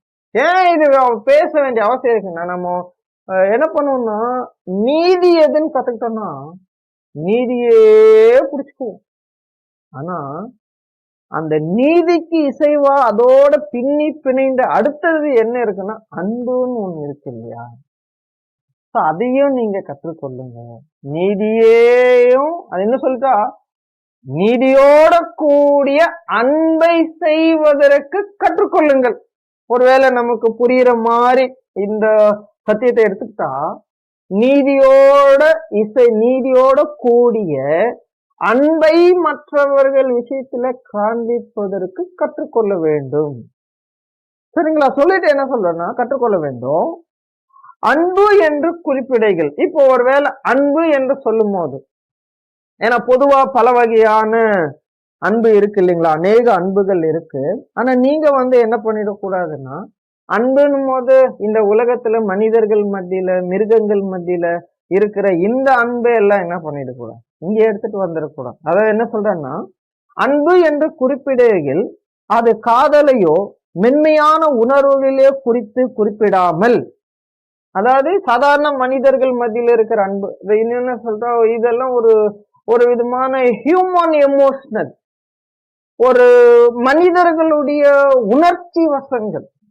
இப்போ பொதுவா மனுஷனுங்க என்ன பண்ணுவாங்க, அப்படியே உங்க மேல எனக்கு அன்பு இருக்கு, அதாவது நீங்க இந்த காதல்ங்கிறது அன்பு, உங்க மேல எனக்கு அக்கறை இருக்கு, நீங்க இல்லைன்னா நான் இல்லை அப்படின்ற மாதிரி ஒரு ஒரு உணர்ச்சிகளை வெளிப்படுத்துறது. ஆனா மனுஷனுங்க எப்பவுமே ஆரம்பத்துல இது உங்களுக்கு புரியுற மாதிரி சொல்ற திருமண உறவுகள் தான். பாருங்க, திருமணத்துக்கு முன்னாடி, அதாவது ஒருத்தர் விரும்பி திருமணம் பண்ணிக்கிறாங்க. அது பண்ணும்போது என்னன்னா, அந்த ஒருத்தர் விரும்பும் போது இருக்கும் பாத்தீங்களா ஒரு அன்பு, ஐயா உனக்காக நீ இல்லைன்னா நான் செத்துருவேன், பண்ணிடுவேன், அது செஞ்சிடும் அப்படின்னு சொல்லுவான் இல்ல மனுஷங்க.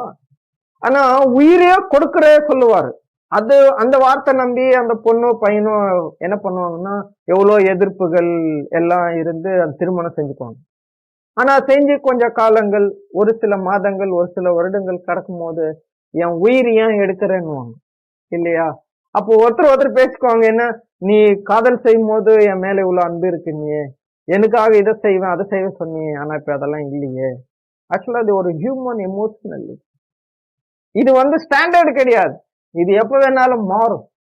இன்னைக்கெல்லாம் திருமண வாழ்க்கையில அது பல மாதங்கள் இல்ல, பல நாட்களே போதுமானதா இருக்கு. அப்பயே அண்டர்ஸ்டாண்ட் பண்றாரு, நீ அப்படியெல்லாம் சொன்னீங்க அவன் விஷயத்துல எப்படின்னா. ஆக்சுவலா அது பத்தி இங்க பேசல. அந்த அன்பு பத்தி நீதிக்க அடுத்ததா இந்த அன்பு, அது பத்தி இங்க பேசல சகோதர சகோதரிகளே. அப்போ என்ன சொல்றேன்னா, மென்மையான உணர்வுகளையே குறிப்பிடாமல், அப்போ அதை பத்தி இங்க நம்ம அந்த அன்பை பத்தி நம்ம பேசல.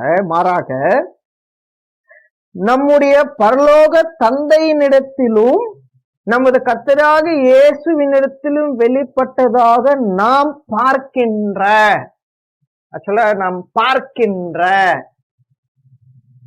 இரக்கத்தின், அனுதாபத்தின், கரிசனையின், தயாளத்தின் கொள்கையினையே நாம் குறிப்பிடுகின்றோம். அதெல்லாம் இங்க என்ன சொல்றாரு, தெய்வீக அன்புக்குள்ள வெளிப்படுறது பாருங்க. அது யார்கிட்ட இருந்துன்னா, இப்போ பிரதர் சொல்ற இந்த அன்பு தேவனிடத்திலும் கர்த்தரிடத்திலும் இருந்து வெளிப்படுறது. சோ என்னன்னா, அவரு தேவன்னு கர்த்தர். இப்ப தேவனுக்கு நாம எல்லாம் யாருன்னா பிள்ளைகள், கர்த்தருக்கு நாம எல்லாம் யாருன்னா உடன் சகோதரர்கள். இப்போ நம்ம இடத்துல குறைகள் இருக்கு, பலவீனங்கள் இருக்கு. கண்டிப்பா நம்ம என்ன பண்ணிடுவோம், இந்த ஓட்டம் முடிகிற வரைக்கும், நம்ம மகிமைக்கு போய் சேர்ற வரைக்கும் கண்டிப்பா ஏதோ ஒரு வகையில நாம் பாவம் செஞ்சுட்டு தான் இருக்கும். சரிங்களா? நம்முடைய பலவீனம் வெளிப்பட்டுட்டு தான் இருக்கும். அப்படி இருக்கும் போது என்னன்னா, நம்முடைய குறைவுகள்ல பாருங்க, இன்னும் உங்களுக்கு புரியுற மாதிரி இந்த பிரதர் பேசிட்டு வர இந்த ஆங்கிள் நம்ம கவனிச்சுன்னா, இப்ப பிரதர் எதை பத்தி பேசினாங்கன்னா நீதி பத்தி பேசிட்டே வராங்க, நீதியா நடக்கிற விஷயம். இப்ப அந்த நீதியா நடக்கிறதுல கண்டிப்பா நம்ம தேவனுக்கு முன்னாடி கர்த்தருக்கு முன்னாடி எப்படிதான் நடக்கணும், நீதியா தான் நடக்கணும் இல்லைங்களா? அப்ப அவங்க விஷயத்துல நீதியா நடக்கிறதுக்காக பதில் நம்ம என்ன பண்ணிடுவோம்னா பாவம் செஞ்சிடும்.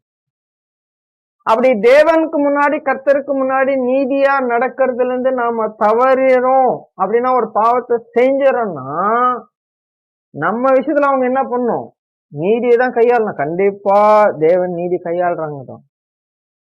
அதனாலதான் தேவன் நீதியை கையாளுறதுனால்தான் நாம செஞ்ச பாவத்தை மன்னிச்சிடறாங்க. ஆனா தண்டிக்கிறத விடுறதில்ல, தண்டிக்கிறாங்க.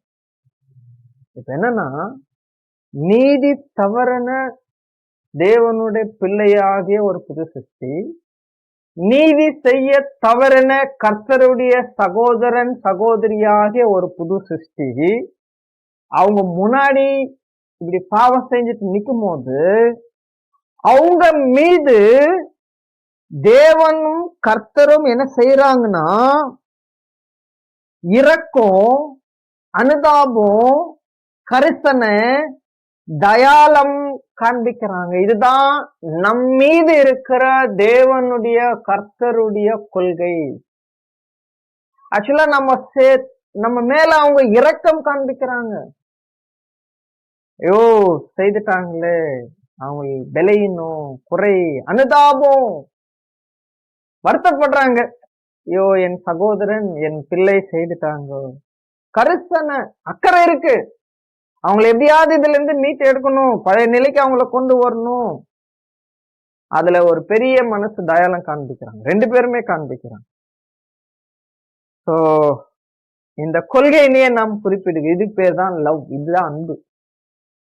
இந்த அன்புங்கிறது என்னன்னா இரக்கம், அனுதாபம், கரிசனை, தயாளம் உள்ளடங்கி இருக்கிற அன்பு பத்தி தான் பேசுறாரு. இது தெய்வீக இரக்கம், தெய்வீக அனுதாபம், தெய்வீக கரிசனை, தெய்வீக தயாளம்.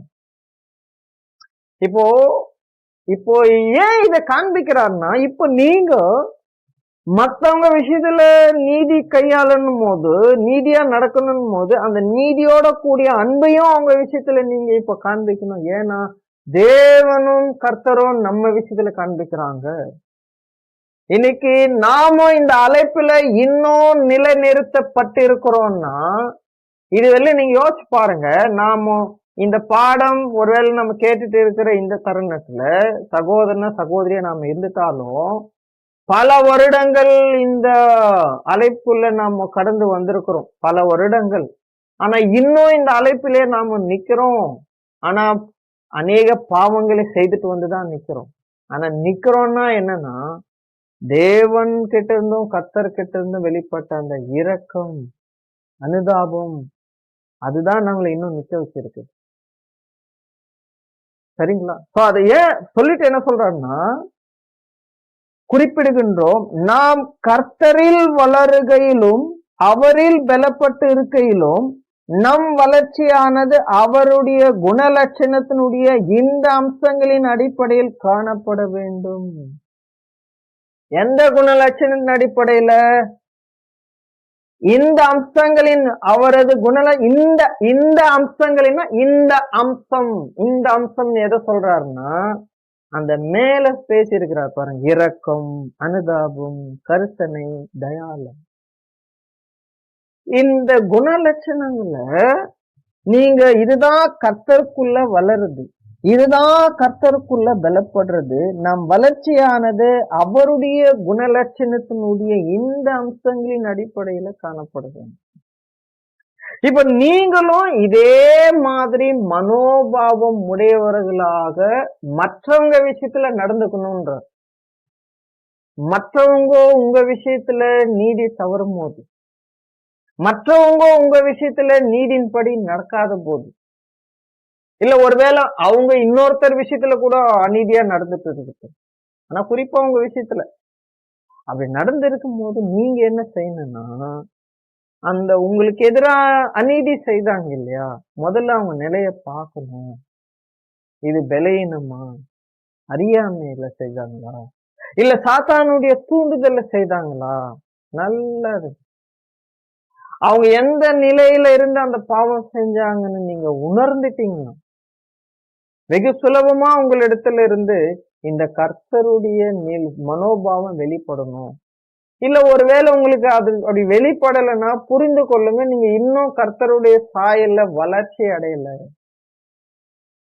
அதனாலதான் ஒரு சபையினுடைய மூப்பராக தேர்ந்தெடுக்கப்பட வேண்டியவர்களிடத்திலே இதை முன்வைக்கிறேன். ஏன்னா அப்போஸ்தலன் பவுல் சொல்லும் போது, கண்காணிப்பை விரும்புகிறவன் நல்ல வேலையை விரும்புகிறான்.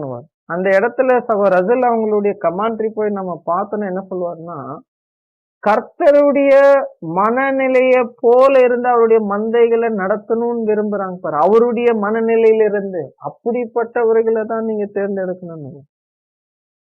அப்ப பாருங்க, சொல்லிட்டு நாம் மற்றவர்களிடத்தில் நீ முதல்ல உங்களிடத்துல நீங்க கர்த்தரிலும் அவருடைய குணத்தில நீங்க வளர்ச்சி அடைஞ்சிருக்கணும். சொல்லிட்டு நாம் மற்றவர்களிடத்தில் அவர்களது சோதனைகளிலும், இப்ப மற்றவங்க விஷயத்துல அதாவது நம்முடைய அன்பை காண்பிக்கிறதுக்கான ஒரு தருணம் அமையுது மற்றவங்க விஷயத்துல. அதாவது இன்னும் சொல்லிட்டா, தெய்வீக அன்பினுடைய தன்மையா இருக்கிற இரக்கம், அனுதாபம், கருத்தனை, தயாளம். இப்ப மத்தவங்க மேல காண்பிக்கிறதுக்கு நமக்கு ஒரு சந்தர்ப்ப சூழல் அமையுதுன்ற. அது என்ன சந்தர்ப்ப சூழல்னா, நமக்கு முன்னாடி இருக்கிற ஒரு சகோதரனோ சகோதரியோ ஒரு சோதனையில சிக்கி இருப்பாங்க. அத சொல்றாரு, சோதனைகளிலும் பிரச்சனைகளிலும் கஷ்டங்களிலும் அதிகமாய் அவர்களை புரிந்து கொள்கிறவர்களாகவும் அவர்களுக்காக அனுதாபம் கொள்ளுகிறவர்களாகவும் இருக்க வேண்டும். பாருங்க, ஒரு பிரதரோ ஒரு சிஸ்டரோ நமக்கு முன்னாடி ஒரு சோதனையிலையும் ஒரு பிரச்சனையிலையும் ஒரு கஷ்டத்திலயும் அவங்க சிக்கிட்டு இருக்கிறாங்க, இல்ல விழுந்துட்டு இருக்கிறாங்க, இல்ல மாட்டிட்டு இருக்கிறாங்க அப்படின் போது அவங்க நிலைய பார்க்கும் போது சிலருக்கு என்ன தோணும் தெரியுங்களா? நீதி தான் தோணும். என்ன தோணும்? அவங்க தப்பு செஞ்சாங்கல்ல, அவங்க தண்டனை அனுபவிக்கட்டும். தவறு செஞ்சாங்கல்ல, தேவனுடைய நீதி மீறினாங்கல்ல. ஆனா அப்படி தோன்றது எந்த வகையிலும் தெய்வீக நீதிக்கு இசைவானது கிடையவே கிடையாது. ஆனா நமக்கு அப்படிதான் தோணும். நமக்கு முன்னாடி ஒருத்தர் தவறு செஞ்சுட்டாங்க, அதனால சில சோதனையிலோ சில பிரச்சனையிலோ கஷ்டத்திலோ அவங்க கடந்து போவதை நம்ம பார்க்கும்போது நம்மள உடனடியே தான் தோணும், அவங்க அப்படிதான் கஷ்டம் அனுபவிக்கணும். ஏன்னா அவங்க தேவனுடைய நீதி மீறினாங்க இல்லையா? ஆனா ரொம்ப சவுண்டுல நம்ம பேசுவோம். ஆக்சுவலா அத ஒரு அன்பற்ற மனநிலை அவைகள். என்ன சொல்றாருன்னா, அவங்களுடைய சோதனை பிரச்சனை கஷ்டம் அதிகமா அந்த நிலையில இருக்கும் போதுதான் நாம அதிகமாய் அவர்களை புரிந்து கொள்ளுகளாக அவர்களுக்காக அனுதாபம் காண்பிக்கலாம் இருக்க வேண்டும். புரிந்து கொள்ளணும். ஏன் இதை அவங்க எப்படி இருந்தவங்க ஏன் இப்படி ஆயிட்டாங்க? எவ்வளவு கஷ்டம் இருக்கும் பாருங்க. ஒரு சோதனையில ஒரு பிரச்சனையில ஒரு கஷ்டத்துல ஒருத்தர் இருக்கும் போது அவங்க எவ்வளவு பாடுபடுவாங்க, எவ்வளவு வேதனைப்படுவாங்க. இந்த உணர்வை நீங்க என்ன பண்ணுங்க, புரிந்து கொள்ளுங்க. புரிஞ்சுக்கிட்டு அவங்களுக்காக அனுதாபம் கொள்ளுங்க. தேவனே அவங்கள மீண்டும் என்ன பண்ணுங்க, நல்ல ஆவிக்குரிய நிலையில அப்படிப்பட்ட மனோபாவம் வெளிப்படணும். ஒருவேளை நமக்கு அது வெளிப்படலைன்னா இது ஒன்றும் புரிஞ்சுக்கணும், மற்றவங்களுடைய விடுதல்ல, விலையினங்கள்ல, பிரச்சனைகள்ல, சோதனைகள்ல அவங்க மேல ஒரு இரக்கமும் அனுதாபம் நமக்கு வரல, அப்படி தோணல. நான் நல்லா புரிஞ்சுக்கணும், இன்னும் நாமும் சகோதர அன்பை அடையல. இது சகோதரர் 6வது வால்யூம்ல எழுதுவாங்க. சரிங்களா? அப்போ நீங்க புரிஞ்சுக்க. ஏன் சொல்றாருன்னா, அனைவரிடத்திலும், ஆக்சுவலா நீங்க அனைவரிடத்திலும்ன்றார். அப்படின்னா எல்லாரிடத்திலும், அதாவது மனுஷர்களாக வாழ்ந்துட்டு இருக்கிற எல்லாரிடத்திலும் புரிஞ்சுக்கிங்க அவங்கள. உலகத்தாரா இருந்தா கூட சரி, அவங்க விஷயத்துல என்ன இருக்குது, சோதனை பிரச்சனை கஷ்டம், புரிஞ்சுக்குங்க. அவங்க நிலைய புரிஞ்சுக்குங்க. அவங்க ஒருவேளை நீதி செய்ததுனால சில கஷ்டங்கள் படலாம், சில சமயங்கள் அநீதி செய்ததுனால கஷ்டப்படலாம். ஆனா அவங்க நிலைய புரிஞ்சுக்குங்க. சொல்லிட்டு என்ன சொல்றாருன்னா, அனைவரிடத்திலும் அதிலும் விசேஷமாக விசுவாச வீட்டார் யாவரிடத்திலும் நாம் தயவோடும் பொறுமையோடும் இரக்கத்தோடும் அதிகமாய் காணப்பட வேண்டும். எப்படியா? அதிகமாய் காணப்பட வேண்டும். விசேஷமா விசுவாச வீட்டார் மீது என்ன ஆகுதுங்க, அவங்களிடத்துல இருக்கிற குறைகளை தயவோடு பொறுமையோடு இரக்கத்தோடு நீங்க பாருங்க. அவங்க மேல உங்களுக்கு ஒரு தயவு வரட்டும். தவறிட்டாங்க, பொறுமையா கையாளுங்க, ஒரு இரக்கத்தின் நடுவுல பாருங்க. சரிங்களா? அதாவது நாம இதெல்லாம் காட்டுறதை விட ரொம்ப சுலபமா நம்ம மற்ற விஷயத்துல எதை காட்டிடும் தெரியுமா? இதுக்கு ஆப்போசிட்டானது காட்டிடும். அவங்க சரியில்லை, இவங்க சரியில்லை, அவங்க நடத்த சரியில்லை, பேச்சு சரியில்லை, அவங்க இப்படி. ஆக்சுவலா உண்மை என்ன தெரியுங்களா? ஒரு சகோதரனும் ஒரு சகோதரியும் நமக்கு முன்பாக ஒரு நீதியான நடத்தைக்கு எதிர்மாறா நடந்துட்டு இருக்கிறாங்கன்னா நாம என்ன அவங்க விஷயத்துல புரிஞ்சுங்க. அவங்க மேல ஏதோ ஒரு சோதனை போயிட்டு இருக்கு, அவங்க மேல ஏதோ ஒரு கஷ்டம் போயிட்டு இருக்கு. உண்மை சொல்றா, அவங்க மேல தேவன் ஒரு சோதனையை அவங்க மேல அனுமதிச்சிருக்கிறாங்க. அந்த சோதனைக்குள்ள அவங்க போயிட்டு இருக்கிறாங்க. அதனாலதான் அவங்களுக்கு நீதி எது அநீதி எதுன்னு கூட பகுத்து பார்க்காத நிலையில அவங்க போயிட்டு இருக்கிறாங்க. அப்ப நியாயமா அவங்க நிலையை பார்த்து நம்ம என்ன பண்ணணும்? பரிதாபம் பண்ணணும், இரக்கம் கொள்ளணும், அவங்களுக்காக ஜெபிக்கணும். ஆனா இதெல்லாம் பசாப்பில் நிறுத்திட்டு அவங்க பேரை கெடுக்கிறதுக்கு என்ன பண்ணிடுவோம்? ஃபர்ஸ்ட் வேகமா செயல்பட்டுருவோம். யார்கிட்ட சொல்ல முடியுமோ எல்லாருக்கிட்டையும் என்ன பண்ணிடுவோம், அவங்க சரியில்லை, பாருங்க, எக்லிஷால அவர் இப்படி பண்றாரு, எக்லிஷால அப்படி பேசுறாரு, இந்த சகோதரி இதை செய்யறதே பெரிய வேலையாகும். ஆக்சுவலா இதெல்லாம் தெய்வீக அன்புக்கு எதிரான மனப்போக்குகள். ஆனா என்ன சொல்லணும், நீங்க அதிகமா விசுவாச வீட்டார் விஷயத்துல நீங்க என்ன பண்ணுங்க, அவங்க விஷயத்துல நடந்துக்கணும். என்ன சொல்றேன்னா, ஆவியின் கனிகள் அனைத்தும் அன்பினுடைய அம்சங்களா இருக்கின்றன. தேவன் அன்பாகவே இருக்கின்றார் மற்றும் அவரது ஆவியினை பெற்றுக்கொள்பவர்கள் யாவரும் அன்பின் ஆவியினை பெற்றுக்கொள்பவர்களா இருப்பார்கள். அப்போ மற்றவர்களை இந்த இரக்கம், தயவு, அனுதாபம் இந்த மனநிலையில நாம பார்க்கணும்னா தேவனுடைய ஆவியை பெற்றுக்கொள்ளணும். தேவனுடைய ஆவிங்கிறது அவருடைய மனநிலை, அவருடைய சிந்தை, அவருடைய சுபாவம். அப்போ ஒருவேளை மற்றவங்க விஷயத்துல இந்த தெய்வீக சுபாவத்திற்கு எதிர்மாறானதை நாம காண்பிக்கிறோம் மற்றவங்களுடைய சோதனையில கஷ்டத்துலன்னா நம்ம நல்லா புரிஞ்சுக்கலாம், இன்னும் ஆவியினுடைய கனிகள் நம்ம இடத்துல இருந்து வெளிப்படல. இந்த ஆவியினுடைய கனிகள் என்ன நமக்கு தெரியும். கலாத்தியர் 5ஆம் அதிகாரத்துல 22, 23, 1 கொரிந்தியர் 13ஆம் அதிகாரம் முழுவதிலுமே இருக்கு ஆவியினுடைய கனிகள். இன்னும் சொல்லிட்டா 1 கொரிந்தியர் 13ஆம் அதிகாரம் ரொம்ப தெளிவா இருக்கு. என்னன்னா, மற்றவங்க விஷயத்துல அன்புக்கு இசைவான அம்சங்கள் என்னன்னா, மற்றவங்க உங்களுக்கு என்னெல்லாம் செய்யும் போதும் அவங்க விஷயத்துல நீங்க அன்பு சகலத்தையும் தாங்கும், சகிக்கும், விசுவாசிக்கும், நம்பும், மற்றவங்கள் மேல் காண்பிக்கணும். அப்ப என்ன சொல்றேன்னா, இந்த அன்புக்கு இசைவான தன்மைகளையே நாம மற்றவங்க விஷயத்துல தெளிவா காண்பிக்கிறவர்களாக இருந்துட்டோம் அப்படின்னா தெய்வீக நீதியின் கொள்கையும் நீதிக்கு இசைவா இருக்கிற அன்பையும் நாமும் சரியாக கையாளக்கூடியவர்களாக இருப்போம். ஒருவேளை அப்படி நாம சரியா மற்றவங்க விஷயத்துல நீதி அன்பையும் சரியா கையாளுறோம்னா நாம நல்லா புரிந்து கொள்ளலாம், உறுதி பண்ணி கொள்ளலாம், நாமும் ஆவிக்குரிய வளர்ச்சியில முன்னோக்கி போகிறோம். அத சொல்ற, இந்த ஆவியின் கனிகள் அனைத்து அன்பினுடைய அம்சங்களா இருக்கின்றன. அப்போ இந்த ஒருவேளை நீங்க அப்படி காண்பிச்சீங்கன்னா அதான் சொல்லுவாரு, என்னை கண்டவன் பிதாவை கண்டான் சொல்லுவார். அது மாதிரி நம்மளை கண்டவர் கிறிஸ்துவை கண்டார் இல்லைங்களா? சொல்லிட்டு அடுத்து என்ன சொல்றாருன்னா, இந்த 2 அடிப்படையான கொள்கைகளும் இந்த 2 அடிப்படையான கொள்கைனா நீதி மற்றும் அன்பு. இந்த 2 அடிப்படையான கொள்கைகளும் நம்முடைய ஜீவியத்தின் நடத்தைகள் யாவற்றிலும் அடங்கிட வேண்டும்.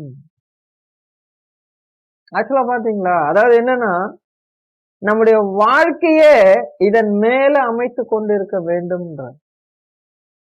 யாரா இருக்கட்டும், அவங்க ஆவிக்குரியவர்களோ இல்ல மாம்சத்துக்குரியவர்களோ, அவர்கள் விஷயத்துல நம்முடைய நடத்தை நீதியோடும் தெய்வீக அன்போடுமே கையாளணும். நம்ம வாழ்க்கையே அது மேலதான் அமைத்துக் கொள்ளணும். சில சமயங்கள்ல நாம சமாதானமற்றவர்களா இருப்போம். அது கூட காரணம் என்ன தெரியுங்களா? நம்முடைய வாழ்க்கை இந்த தெய்வீக நீதியின் அடிப்படையிலும் அன்பின் அடிப்படையில நாம அமைத்து கொள்ளாமல் இருக்கிறதுனால கூட சில சமயங்கள நாம சமாதானமற்றவர்களா இந்த உலகத்துல திரிகிறோம். அதனால நிறைய பேர் சொல்லுவாங்க இல்லையா, பாருங்க 300, 100, 50 இத்தனை பேர் எல்லாம் கொண்ட ஐக்கியத்துல தான் இருப்பாங்க, நாம எல்லாம் இருப்போம். ஆனா இருந்தாலும் நாம என்ன சொல்லிக்கோம் தெரியுங்களா, பிரதர் எங்க எக்லீஷால இவ்வளோ பேர் இருந்தா நான் தனிமையா இருக்கிற மாதிரி ஃபீல் பண்றேன். ஆக்சுவலா அது உங்களுக்கு அப்படி ஒரு ஃபீலிங் வருதுன்னா காரணம் மத்தவங்க கிடையாது, நீங்க தான் காரணமே. ஏன்னா மற்றவர்கள் விஷயத்துல நீங்க இந்த நீதியும் அன்பையும் கையாண்டு இருந்தீங்கன்னா எல்லாருக்கும் நீங்க சமாதான காரணரா இருந்திருப்பீங்க, அந்த இடத்துல நீங்க சமாதானமா இருப்பீங்க. பிரதர் நான் தனிமையா ஃபீல் பண்றேன் அப்படின்னா நீங்க மத்த யார் விஷயத்திலும் இந்த தெய்வீக நீதியும் அன்பையும் நீங்க கையாளுறது இல்லை, அதனால்தான் நீங்க உங்களை தனியா பாக்குறீங்க இல்லைங்களா? யோசிச்சு பாருங்க. மற்றவங்க மேல இன்னும் சொல்லிட்டா, மற்றவங்க மேல குற்றம் சாட்டுறதே உங்க மனநிலையா இருக்கிறதுனாலதான் நீங்க தனிமையா இருக்கிறதா ஃபீல் பண்றீங்க, இல்ல நாம ஃபீல் பண்றோம். சகோதர சகோதரிகளே, இதன் அடிப்படையில நம்முடைய வாழ்க்கையை என்ன செய்யணும், அதாவது என்ன சொல்றா, அடங்கிட வேண்டும் அப்படின்னா இதுக்குள்ளதான், இந்த கட்டமைப்புக்குள்ளதான் நம்முடைய வாழ்க்கையே இருக்கணும். நீதி மற்றும் அன்பின் கொள்கைகள். அதை சொல்லிட்டு என்ன சொல்றேன்னா, நாம் தீமை செய்திடக் கூடாது என்று நீதியானது நம்மிடத்தில் கூறுகின்றது. அப்ப நீதியின் கொள்கை என்ன சொல்லுது? தீமை செய்துவிடக் கூடாது. அப்படின்னா இன்னொரு புரிதல், தீமை பேசக்கூடாது. ஆனா இதெல்லாம் நம்ம ரொம்ப சுலபமா செய்யும். அதாவது நம்முடைய பலவீன தன்மையில தலையோங்கி இருக்கிறது என்னன்னா, ஒருத்தருடைய நற்பெயரை பாதுகாக்கிறத விட ஒருத்தருடைய நற்பெயரை கெடுக்கிறதுக்கு வெகு வேகமா வேலை பண்ணிடுவோம். ஆக்சுவலா இதெல்லாம் விழுந்து போன மாம்சத்தினுடைய ஒரு விதமான உணர்ச்சி பொங்குற தன்மை அது. நல்ல விஷயத்த மற்றவங்களை பரப்புறதை விட சில கெட்ட விஷயங்களை பரப்புறதுல ரொம்ப மும்முரமா வேலை செய்வோம். அதிலும் பைபிள் ஸ்டூடெண்ட் எல்லாம் நம்ம ரொம்ப வேகமா வேலை செய்வோம் சில கெட்ட விஷயங்களை பரப்புறதுக்கு. ஆக்சுவலா அதெல்லாம் என்ன சொல்றாருன்னா, அது நீங்க தீமை செய்யறீங்க. அதான் சொல்லுவாரு, தீமை பேசக்கூடாது, தீமை செய்யக்கூடாது. இன்னொருத்தர் தீமை பேசுறத என்ன பண்ணக்கூடாது, காது கொடுத்தும் அது கேட்டு கூட இருக்கக்கூடாது. நினைக்க பாருங்க, நம்ம நினைக்க கூடாது, பேசக்கூடாது. அதே போல மத்தவங்க பேசுறதையும் கேட்க கூடாது. அத சொல்ற. அப்ப நீங்க நீதியானது நம்மிடத்தில் நீதி சொல்லுதுன்றார், நீங்க யாருக்குமே தீமை செய்யக்கூடாது. அதாவது நினைக்க கூடாது, பேசக்கூடாது. அப்படி பேசுறவங்க கிட்ட நின்று கேட்கவும் கூடாது சொல்லிட்டு, அதாவது மற்றவருக்கு அநீதி நடப்பிப்பதற்கு ஏதுவான எந்த ஒரு வார்த்தையும் நாம் பேசிடவோ எந்த ஒரு கிரியும் நாம் செய்திடவோ கூடாது. பாத்தீங்களா, அநீதி நடப்பது ஏதுவான எந்த ஒரு மற்ற விஷயத்துல அநீதியான வார்த்தை, அதாவது நீதியற்ற அன்பற்ற வார்த்தையை மற்றவர் விஷயத்தில் புரோகிப்பதற்கு கூட நமக்கு அனுமதி கிடையாது. ஆனா சில சமயங்கள்ல இது ரொம்ப சுலபமா செய்யுங்க. நீங்க எல்லாம் ஒரு புது சிருஷ்டியா, நீங்க எல்லாம் ஒரு ஆவிக்குரிய சகோதரர், பாருங்க ரொம்ப சுலபமா கேட்டது. இப்படியெல்லாம் நம்ம மத்தவங்களை இப்படியெல்லாம் நம்ம பேசிட்டு இருக்கிறோம்னா நல்ல அடையாளம் என்ன தெரியுங்களா, நாம இன்னும் ஆவிக்குரிய வளர்ச்சியில வளராம அப்படியே பின்தங்கி இருக்கிறோம் பல ஆண்டுகளா. இன்னும் எவ்வளவு காலத்துக்கு தான் நம்முடைய ஆவிக்குரிய வாழ்க்கையினுடைய வளர்ச்சியை நாமே அதை தடை பண்ணிட்டு இருப்போம்? யோசிச்சு பாருங்க சகோதர சகோதரிகளே, யோசிச்சு பாருங்க. அது சொல்லிட்டு அது கிரியிலும் செய்யக்கூடாது, நடத்தையிலும் செய்யக்கூடாது. என்ன சொல்ற, பார்வையினால் கூட நாம் அநீதி நடப்பிக்க கூடாது. சில பேரெல்லாம் பார்ப்போம் இல்லையா, பார்த்தோம் பார்க்காத மாதிரி போவோம், அப்படியே ஒரு மாதிரி வெறப்பா பார்ப்போம். ஆக்சுவலா அதெல்லாம் அநீதியான பார்வை. பாருங்க, ஒரு எக்லீஷியால சகோதர சகோதரிகளோட பிரச்சனை வந்துச்சு, எல்லாருக்குள்ளயும் ஒரு மாதிரி மனஸ்தாபம் இருக்கு அப்படின்னா, அப்ப எல்லாம் ஒருத்தர் ஒருத்தர் பார்க்கும்போது பார்த்தா அந்த வரட்டு பார்வை இருக்கும். அப்படியே அந்த பார்வையிலேயே வெறுப்பு தெரியும், உதாசீனம் தெரியும், எரிச்சல் தெரியும், பொறாமை தெரியும், பெருமை தெரியும். இல்ல இதெல்லாம் என்ன சொல்லணும், உங்க பார்வையினால கூட என்ன பண்ணக்கூடாது, நீங்க நீதி தவறி நடக்கக்கூடாதுன்ற. ஆக்சுவலா அதெல்லாம் அநீதி. நம்முடையது போலவே நாம் அவள் அல்லது அவனின் நலனுக்கு அடுத்த காரியங்களில் கவனமாய் இருத்தல் வேண்டும். நம்முடைய எல்லா விஷயத்திலும் நம்முடைய நலன்ல எப்படி நாம் அக்கறை எடுப்போமோ, நம்முடைய தனிப்பட்ட வாழ்க்கை நலன்கள்ல எப்படி நாம அக்கறை எடுத்து கொள்வோமோ அதே மாதிரிதான் நம்முடைய உடன் சகோதர சகோதரிகள் விஷயத்துல நாம எடுத்துக்கொள்ளணும். சரிங்களா? சொல்லிட்டு நலனு, அதாவது என்ன சொல்லணும்னா இதுதான் ரொம்ப முக்கியம், அவங்க விஷயத்துல எது நலன் கொண்டு வரும். இப்ப நம்ம சொல்றோம் இல்லையா, அவரு சரியில்லை இவரு சரியில்லை, ஆக்சுவலா இது அவங்க நலனுக்கான விஷயங்களை நம்ம பேசுறோம் கிடையாது. இப்ப அவங்க ஏதோ ஒரு சோதனையில இருக்கிறாங்க, இப்ப அவங்களுக்கு என்ன உதவி செஞ்சா அந்த தவறான மனநிலையில இருந்து தவறான பாதையில இருந்து அவங்க வெளிவர முடியுமோ அந்த வேலையை செய்யறதுக்கு தான் நலன். அதுல நாம அக்கறை கொள்ளணும். பாருங்க, இப்போ நம்ம வழி தவறி இருக்கும் போது தேவனும் கர்த்தர் நம்ம விஷயத்துல நலன் கருதி செய்யறாங்க இல்லைங்களா, அப்படிதானே மத்தவங்க விஷயத்துல நாம செய்யணும். அப்படி யோசிச்சு பாருங்க சகோதர சகோதரிகளை. சொல்லிட்டு, அதாவது கவனமா இருத்தல் வேண்டும். மற்றவர்கள் விஷயத்திலான நம்முடைய நடவடிக்கைகள் அனைத்தையும் நீதியானது நெறிப்படுத்திட ஆண்டிட வேண்டும். அப்படின்னா என்ன சொல்றாருன்னா, இப்ப நீங்க ஒரு விஷயத்த சரி பண்ண கரெக்ட் பண்ணுங்க. என்னன்னா, மற்றவங்க விஷயத்துல நம்முடைய நடவடிக்கைகள் அனைத்திலும் நீதியானது நெறிப்படுத்திட ஆண்டிட வேண்டும். அப்படின்னா அது என்னன்னா, அத இனி வந்து சரியா நம்ம நிலைநிறுத்தணும் நம்முடைய வாழ்க்கையில. இனிமே மற்றவங்க விஷயத்துல அத சொல்லணும், ஆண்டிட வேண்டும். அவங்க கிட்ட இனிமே நாம நீதியாவும் நீதியோட கூடிய அன்போட தான் நடக்கணுங்கிற அவங்க விஷயம் தான். அதான் நம்ம சொன்னோம் இல்லையா, மற்றவர்கள் மேல தெய்வீக நீதியோ அன்பையும் பிரயோகிக்கிறதுக்கு எதிர்மாறான எந்த ஒரு சுபாவத்தை அவர்கள் மேல் காண்பிப்பதற்கு நமக்கு உரிமையும் அதிகாரமும் சுயாதீனமும் தகுதியும் கிடையவே கிடையாது. மாறாக என்னதான் செய்யணும் சொல்றாருன்னா, நீதியானது நெறிப்படுத்திட ஆண்டிட வேண்டும். இனிமே அவங்க விஷயத்துல நீதியை நாம சரியாக கையாளணும். என்ன சொன்னா, அதுதான் அவங்க மேல ஆளுகை செலுத்தணும். அவங்க விஷயத்துல ஆண்டிட வேண்டும் சொல்லிட்டு, இனிமே அவங்க விஷயத்துல நாம அதை தான் காண்பிக்கணும் சொல்லிட்டு, ஆனால் மன்னிக்கணும், நீதிக்கும் அதிகமாய் நாம் மற்றவர்களுக்கு செய்திட அன்பு வேண்டுமானால் அனுமதித்து விடலாம். என்னது? நீதிக்கும் அதிகமாய் நாம் மற்றவர்களுக்கு செய்திட அன்பு வேண்டுமானால் அனுமதித்து விடலாம். அது என்னது? நீதிக்கு அதிகமாய் நாம் மற்றவர்களுக்கு செய்திட அன்பு வேண்டுமானால் அனுமதித்து விடலாம். இது என்ன? இது நல்லா நம்ம புரிஞ்சுக்கணும். ஏன்னா சில சமயம் நம்ம என்ன புரிஞ்சுக்கணும், அப்போ நீதிக்கும் அதிகமாய் நாமோ அன்பு நீதிக்கும் அதாவது என்ன சொல்றாரு, நீதிக்கும் அதிகமாய் நாம் மற்றவர்களுக்கு செய்திட அன்பு வேண்டுமானால் அனுமதித்திடலாம். அப்போ ஒருவேளை அன்பு நீதிக்கும் அதிகமா செய்ய நம்மள பர்மிட் பண்ணிடுமா அப்படி நம்ம புரிஞ்சுக்கணும். எப்படி புரிஞ்சுக்கணும்னா, ஒருவேளை இப்போ மற்றவங்க நம்ம விஷயத்துல நீதியா நடக்கணும், நாமளும் அவங்க விஷயத்துல நீதியா நடக்கணும். இதுதான் நீதியின் கொள்கை. ஆனா சில சமயங்கள்ல மற்றவங்க நம்ம விஷயத்துல நீதியா நடக்க தவறுறாங்க பாத்தீங்களா?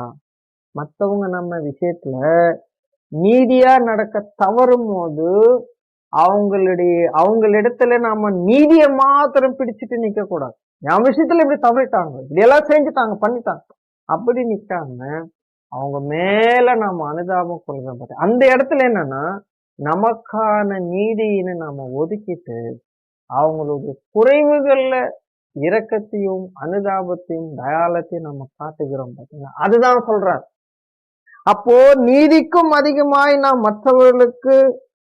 மற்றவர்களுக்கு செய்திட அன்பு வேண்டுமானால் அனுமதி. அன்பு என்ன சொல்லுது? பரவாயில்ல, உன் விஷயத்துல அவங்க நீதியா நடக்க தவறிட்டாங்கதான், ஆனா பரவாயில்ல, அவங்க மேல இரக்கம் தயவு காட்டு அப்படி சொல்லிட்டு, ஆனால் நீதிக்கும் குறைவானதை நாம் மற்றவர்களுக்கு ஒருபோதும் செய்திடக் கூடாது என்று நீதி கேட்கின்றதா இருக்கின்றது.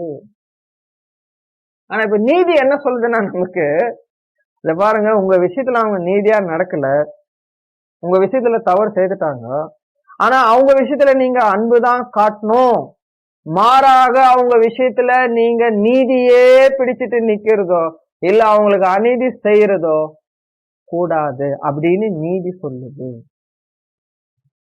அதான் நீதி கேக்குது. நீங்க அவங்களிடத்துல நீதிக்கு குறைவானது அவங்க விஷயத்துல செய்யக்கூடாது, ஆனா அவங்க உங்க விஷயத்துல நீதிக்கு குறைவானதை செய்யறதுக்கு அனுமதி இருக்கு. ஆனா திவ்ய பிரமாணம் உங்களுக்கு எந்த அனுமதி கொடுக்கலன்னா, உங்களிடத்துல நீதிக்கு குறைவான நடந்தவங்க விஷயத்துல அநீதி செய்யறதுக்கு அனுமதி கொடுக்கல, மாறாக நீதியோட கூடிய அன்பு அவங்க மேல செய்யறதுக்கு தான் உங்களுக்கு அனுமதி இருக்கு. அசலாதான் நீதி கேட்கின்றா இருக்குது. நாம் நீதி செய்ய வேண்டும் என்று மற்றவர்கள் நம்மிடத்தில் கேட்கவில்லை என்றாலும், ஒருவேளை மற்றவங்க நம்ம விஷயத்துல நீங்க இவ்வளோ நீதியா என்கிட்ட நடக்கணுங்கிறது இல்லை அப்படின்னு சொன்னாலும், நீதிக்கும் குறைவானதே அவர்கள் நம்மிடத்திலிருந்து பெற்றுக்கொள்ள விருப்பத்துடன் காணப்படுகின்றார்கள் என்றாலும், பரவாயில்ல பிரதர், நீங்க என்கிட்ட ஒருவேளை என்ன சொல்ல, நீங்க ஒருவேளை நீதிக்கு குறைவானதையே நீங்க என்கிட்ட காண்பிச்சா கூட அதை நான் பெற்றுக்கொள்றேன் அப்படின்னு ஒருவேளை அவங்க விரும்பிட்டாலோ காணப்பட்டால் என்றாலும், நாம் நமக்கு சாதகமாய் அவர்கள் விஷயத்தில் நடந்தாலும் கூட, நாம் நமக்கு சாதகமாய் அவர்கள் விஷயத்தில் நடந்தாலும் கூட, ஒருவேளை நமக்கு சாதகமா தான் நம்ம நடக்கிறோம்ன்றது அவங்களுக்கு தெரியுது. ஆனா நமக்கு சாதகமா நம்ம நடக்கிறோம்னு நடந்தாலும் கூட அவங்க எதுவுமே கேட்டுக்க மாட்டாங்க.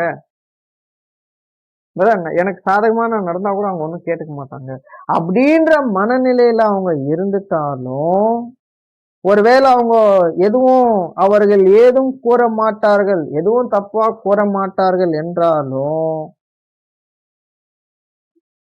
நீதி குறித்து நம்முடைய நிலைப்பாட்டினை அவர்கள் புரிந்து கொள்ள மாட்டார்கள் என்றாலும், அதாவது நம்ம எந்த மாதிரி ஒரு நீதியின் கொள்கையில வாழக்கூடியவர்களா இருக்கிறோங்கிறது ஒருவேளை அந்த எதிர் நபர் புரிந்து கொள்ளாதவராக இருந்துட்டாலும், நம்முடைய நடக்கையானது நீதியின் படியாகவே காணப்பட வேண்டும்.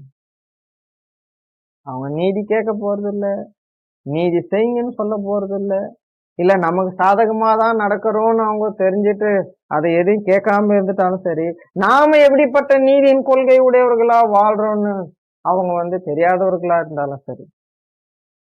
ஆனா நாமோ என்னதான் பண்ணோம், நம்முடைய நடக்கையானது நீதியின் படியாகவே காணப்பட வேண்டும். ஆக்சுவலா இதெல்லாம் நாம எந்த இடத்துல அப்ளை பண்ண வேண்டிய ஒரு வாய்ப்புல இருக்கிறோன்னா, சில சமயங்கள்ல நமக்கு மத்தியில ஆவிக்குரிய வாழ்க்கையில, ஆவிக்குரிய வளர்ச்சியில குறைவா இருக்கிற சகோதர சகோதரிகள் நம்ம விஷயத்துல இப்படி எல்லாம் நினைக்கிறதுக்கு வாய்ப்பு இருக்கு. சரிங்களா? ரெண்டாவது, நாம இந்த உலகத்துல மாம்சீக ஜனங்கள் மத்தியில, குறிப்பா வேலை ஸ்தலங்கள்ல எல்லாம் இப்படி ஒரு வாய்ப்பு இருக்குது. நம்ம விஷயத்துல இந்த அளவுக்கு எல்லாம் எதிர்பார்க்க மாட்டாங்க. ஆனாலும் எவ்விடத்திலும், எவ்விதமான வளர்ச்சி உள்ள ஜனங்கள் மத்தியிலும், எவ்விதமான ஆவி உடைய ஜனங்கள் மத்தியிலும் நாமும் நீதி மாத்திரம் தான் செய்யணும். ஆனா சில சமயங்கள் என்ன பண்ணிடுவோம் பிரதர், உலகத்துல எல்லாம் அப்படி எல்லாம் பண்ண முடியாதுங்க, அவனே எவ்வளவு அநீதி செஞ்சு சம்பாதிக்க, அதனால நீங்க அநீதி செய்ய சம்பாதிக்கலாங்கிறது நீதி இருக்கா? அந்த மாதிரி இல்லையே. உலகத்தினுடைய கொள்கை என்னன்னா, நாம எல்லாம் திருடங்கிட்ட வேலை செய்யறோம், ஒரு திருடங்கிட்ட கொள்ளையடிச்சுதான் அந்த பிசினஸே பண்ணிட்டு இருக்கிறான்னு நமக்கு தெரிஞ்சாலும், ஆனா அவன் நம்ம இடத்துல என்ன எதிர்பார்ப்பான்னா, அவங்கிட்ட இருந்து எதையும் திருடக்கூடாதுன்னு எதிர்பார்ப்பான். புரியுதுங்களா? அப்படிப்பட்ட மனுஷனுங்க மத்தியில கூட நாம என்ன பண்ணலாம், நீதியா தான் நடக்கணும். அதாவது நாம தெய்வீக நீதியின் கொள்கையின்படிதான் வாழக்கூடியவர்களா இருக்கிறோங்கிறது கூட மற்றவங்களுக்கு தெரியாம இருக்கலாம். அப்படி தெரியாதவர்கள் மத்தியில, புரியாதவர்கள் மத்தியில, அறியாதவர்கள் மத்தியிலும் கூட நாம நீதியோட கூட தான் நடக்கணும் சகோதர. ஆக்சுவலா இதுதான் தேவனுடைய பிள்ளைகளுக்குரிய தகுதியின் நிலை இந்த பூமியில. எது? உலகம் எப்படி இருந்தாலும் சரி, என்னை சுற்றி உள்ளவர்கள் எப்படி இருந்தாலும் சரி, நான் தேவன் வகுத்து கொடுத்திருக்கிற நீதி மற்றும் அன்பின் கொள்கையின்படிதான் வாழ்வேன் சொல்லிட்டு, அடுத்து, நாம் கர்த்தருடைய ஆவியை பெற்றிருக்கின்றோம் மற்றும் இந்த நிலைப்பாட்டின்படியே நாம் செயல்பட வேண்டுமே ஒழிய, அவரது ஆவியினை பெற்றிராதவர்களுடைய அல்லது ஏறக்குரிய குருடானவர்களாகவும் நீதியாய் கையாள இயலாதவர்களாக காணப்படும் மற்றவர்களுடைய நிலைப்பாட்டின்படி நாம் செயல்படக்கூடாது. மற்றவங்க எப்படி ஒன்னா இருக்கலாம், ஆனா கர்த்தருடைய ஆவி பாருங்க, நாம எல்லாம் கர்த்தருடைய ஆவியிலதான் நடக்கிறோம்னா, எந்த நபர், எந்த சூழல், எப்படிப்பட்ட நபர்கள் யாரா இருந்தாலும் அவங்க மத்தியில நீதியின் படிதான் நடக்கிறார். ஆக்சுவலா கொள்கைவாதிகள் பாருங்க, இந்த உலகத்துல நீங்க கவனிச்சீங்கன்னா அநேக மத பிரிவினைகள் இருக்கு, இன்னும் சொன்னா கட்சி மனப்பான்மைகள் இருக்கு. ஏன்னா கட்சி நேத்துட்டா அநேக கொள்கைகளும் கோட்பாடுகளோடும் இன்னைக்கு அநேக கட்சிகள் இருக்காது, உலகம் முழுவதும் கட்சிகள் இருக்கு. ஆனா அவங்க எல்லாம் நம்ம கவனிச்சோம்னா, இந்த உலகத்துல வாழும் போது அவங்களுடைய கட்சி கொள்கைகள் அந்த கட்சியில என்ன கொள்கைகள் அவங்க வகுத்திருக்கிறார்களோ அந்த கொள்கையின்படிதான் அவங்க யார் மத்தியில் இருந்தாலும் வாழ்வாங்க. அவங்களுடைய பேச்சு, நடத்தை எல்லாமே அப்படிதான் இருக்கும். நாம சில நபர்கள் அப்படியெல்லாம் பாக்குறோம். இல்லைங்களா? அப்படி இருக்கும்போது இந்த உலகத்திலே என்ன சொல்லிட்டா சகோதரர் 6வது வால்யூம்ல சொல்லும் போது, இந்த பூமியில நாமெல்லாம் யாருன்னு சொன்னா தேவனுடைய நீதிக்கு பிரதிநிதிகளா நம்ம தேவன் இந்த உலகத்துல வச்சிருக்கிறாங்க. அப்போ நீதிக்கான அடையாளம், நீதிக்கு இசைவான வாழ்க்கைனா இந்த உலகத்துல ஒரு புது சிருஷ்டிகளுடைய வாழ்க்கை மட்டும்தான் இருக்கு. ஆக சகோதர சகோதரிகளே, அப்ப பாருங்க, இந்த உலகமானது எதை சொல்றாரு? ஏறக்குறைய குருடானவர்களாகவும் நீதியை கையாள இயலாதவர்களாக காணப்படும் மற்றவர்களுடைய நிலைப்பாட்டின்படி நாம செயல்படக்கூடாது. அதாவது என்ன சொல்றாருன்னா, இந்த உலகத்துல விழுந்து போன மனுஷனுக்கு மத்தியில ஒரு நீதி இருக்கு இல்லையா, அந்த நீதியின்படி நாம செயல்படக்கூடாது இல்லைங்களா? அதனால நாம சின்ன சின்ன விஷயங்கள்ல கூட மனுஷர்கள் மற்ற யாவர் விஷயத்துல நாம என்ன பண்ணணும்னா நீதியா நடக்கணுங்கிறது தான் அங்க தேவன் சித்தமுள்ளவராங்க இருக்கிறார். சரிங்களா? அப்போ நம்ம இதோட என்ன செய்யறோம்னா இந்த ஒரு பேரா நாம முடிக்கிறோம். பட் ஒரு சின்ன பகுதி தான். ஆனா முடிஞ்ச அளவுக்கு நாம இத விவரமா பார்த்திருக்கிறோம். இப்ப நமக்கு எந்த அளவுக்கு இதுல இந்த சத்தியங்கள் புரியுதோ அது நாம எடுத்துக்கொண்டு இயன்ற மட்டும் நம்முடைய வாழ்க்கையில நடைமுறைக்கு நாம கொண்டு வர அங்க பிரயாசப்படணும். அன்புக்குரிய சகோதர சகோதரிகளே, ஏன் பாருங்க, இப்போ இதெல்லாம் நாம ஒருவேளை இது நாம பார்த்துட்டு இந்த விஷயம் தான் முழுமையான விளக்கம் அப்படிங்கிறது இல்லை. இன்னும் கூட ஆழமான விஷயங்கள் இதுக்குள்ள நிச்சயம் அடங்கியிருக்கலாம் சகோதர சகோதரிகளை. அதனால இயன்ற மட்டும் நாம முயற்சித்திருக்கிறோம். பட் ஆனா இதனுடைய விரிவாக்கம் எந்த அளவுக்கு இருக்குங்கிறது இப்போ நம்முடைய ஒவ்வொருத்தருடைய புரிதல்ல தான் அங்க காணப்படும் அன்புக்குரிய சகோதர சகோதரிகள். அப்போ நீதி நியாயம் என்பது ஒரு கிறிஸ்தவனுடைய பண்புன்னு போது இது நம்முடைய வாழ்க்கையில இப்போ ஒருவேளை இந்த பகுதியை நாம இப்போ தியானிச்சு முடிக்கும் போது நாம நியாயமா ஒருவேளை நாம தெளிவுள்ளவர்களா இதை நாம கேட்டிருக்கோம். முதல்ல நாம சிந்திக்க வேண்டியது என்னன்னா, இந்த இடத்துல இன்னொருத்தருடைய நடத்தையோ இன்னொருத்தருடைய மனநிலையோ நாம கொண்டு நிறுத்திடக்கூடாது. ஒருவேளை அப்படி நிறுத்துறது கூட ஒரு விதத்துல அநீதி தான். அதே சமயத்துல அது ஒரு விதமான நம்முடைய ஆவிக்குரிய வளர்ச்சியினுடைய குறைவு தான். ஆக்சுவலா இதை கேட்டு முடிக்கும் போது முடிவுல நாம எங்க பார்க்கணும்னா நம்முடைய சொந்த இருதயத்தினுடைய நிலை. மற்றவர் விஷயத்துல இதுவரையிலும் நம்முடைய நடத்தை, நம்முடைய பேச்சு, நம்முடைய சிந்தை, நம்முடைய பார்வை, அதாவது தனிப்பட்ட ரீதியில நம்மைய மாத்திரமே நாம சீர்தூக்கி பார்க்கணும். அதுதான் ஒருவேளை இது நம்முடைய சுய பரிசோதனைக்குரிய ஒரு சத்தியமா நாம கண்டறிஞ்சிட்டோம்னா கண்டிப்பா அது கூட என்ன அறிகுறினா நாம ஆவிக்குரிய வாழ்க்கையினுடைய வளர்ச்சியில முன்னோக்கி போகிறோங்கிறதுக்கு இதெல்லாம் ஒரு நல்ல அறிகுறி. அந்த சிந்தையோட கூட நாம இந்த பாடத்தை இந்த ஒரு பகுதி நாம் நிறைவு செய்வோம். தேவனுக்கு சித்தமானால் மீதியாக அடுத்த ஒரு சப்டாபிக் சகோதரர் பேசுறாங்க. அன்பும் நீதியும் இரண்டுமே கட்டுப்படுத்தப்படுகின்றது. அப்படின்ற அடுத்த சப்டாபிக் ஆரம்பிக்கிறாங்க. தேவனுக்கு சித்தமானால் தேவன் கிருபை கொடுத்தால் அது நாம வருகின்ற நாட்களில் பார்க்கலாம். தேவன் தாமே கேட்ட அவருடைய சத்தியத்தின் படியாக நாம் யாவரும் நடந்து கொண்டு அதற்கே ஒரு பலனையும் ஆசீர்வாதத்தையும் பெற்றுக்கொள்வதற்கு தேவன் தாமே நம் அனைவருக்கும் கிருபையும் இரக்கமும் தயவும் செய்வாராக. ஆமென்.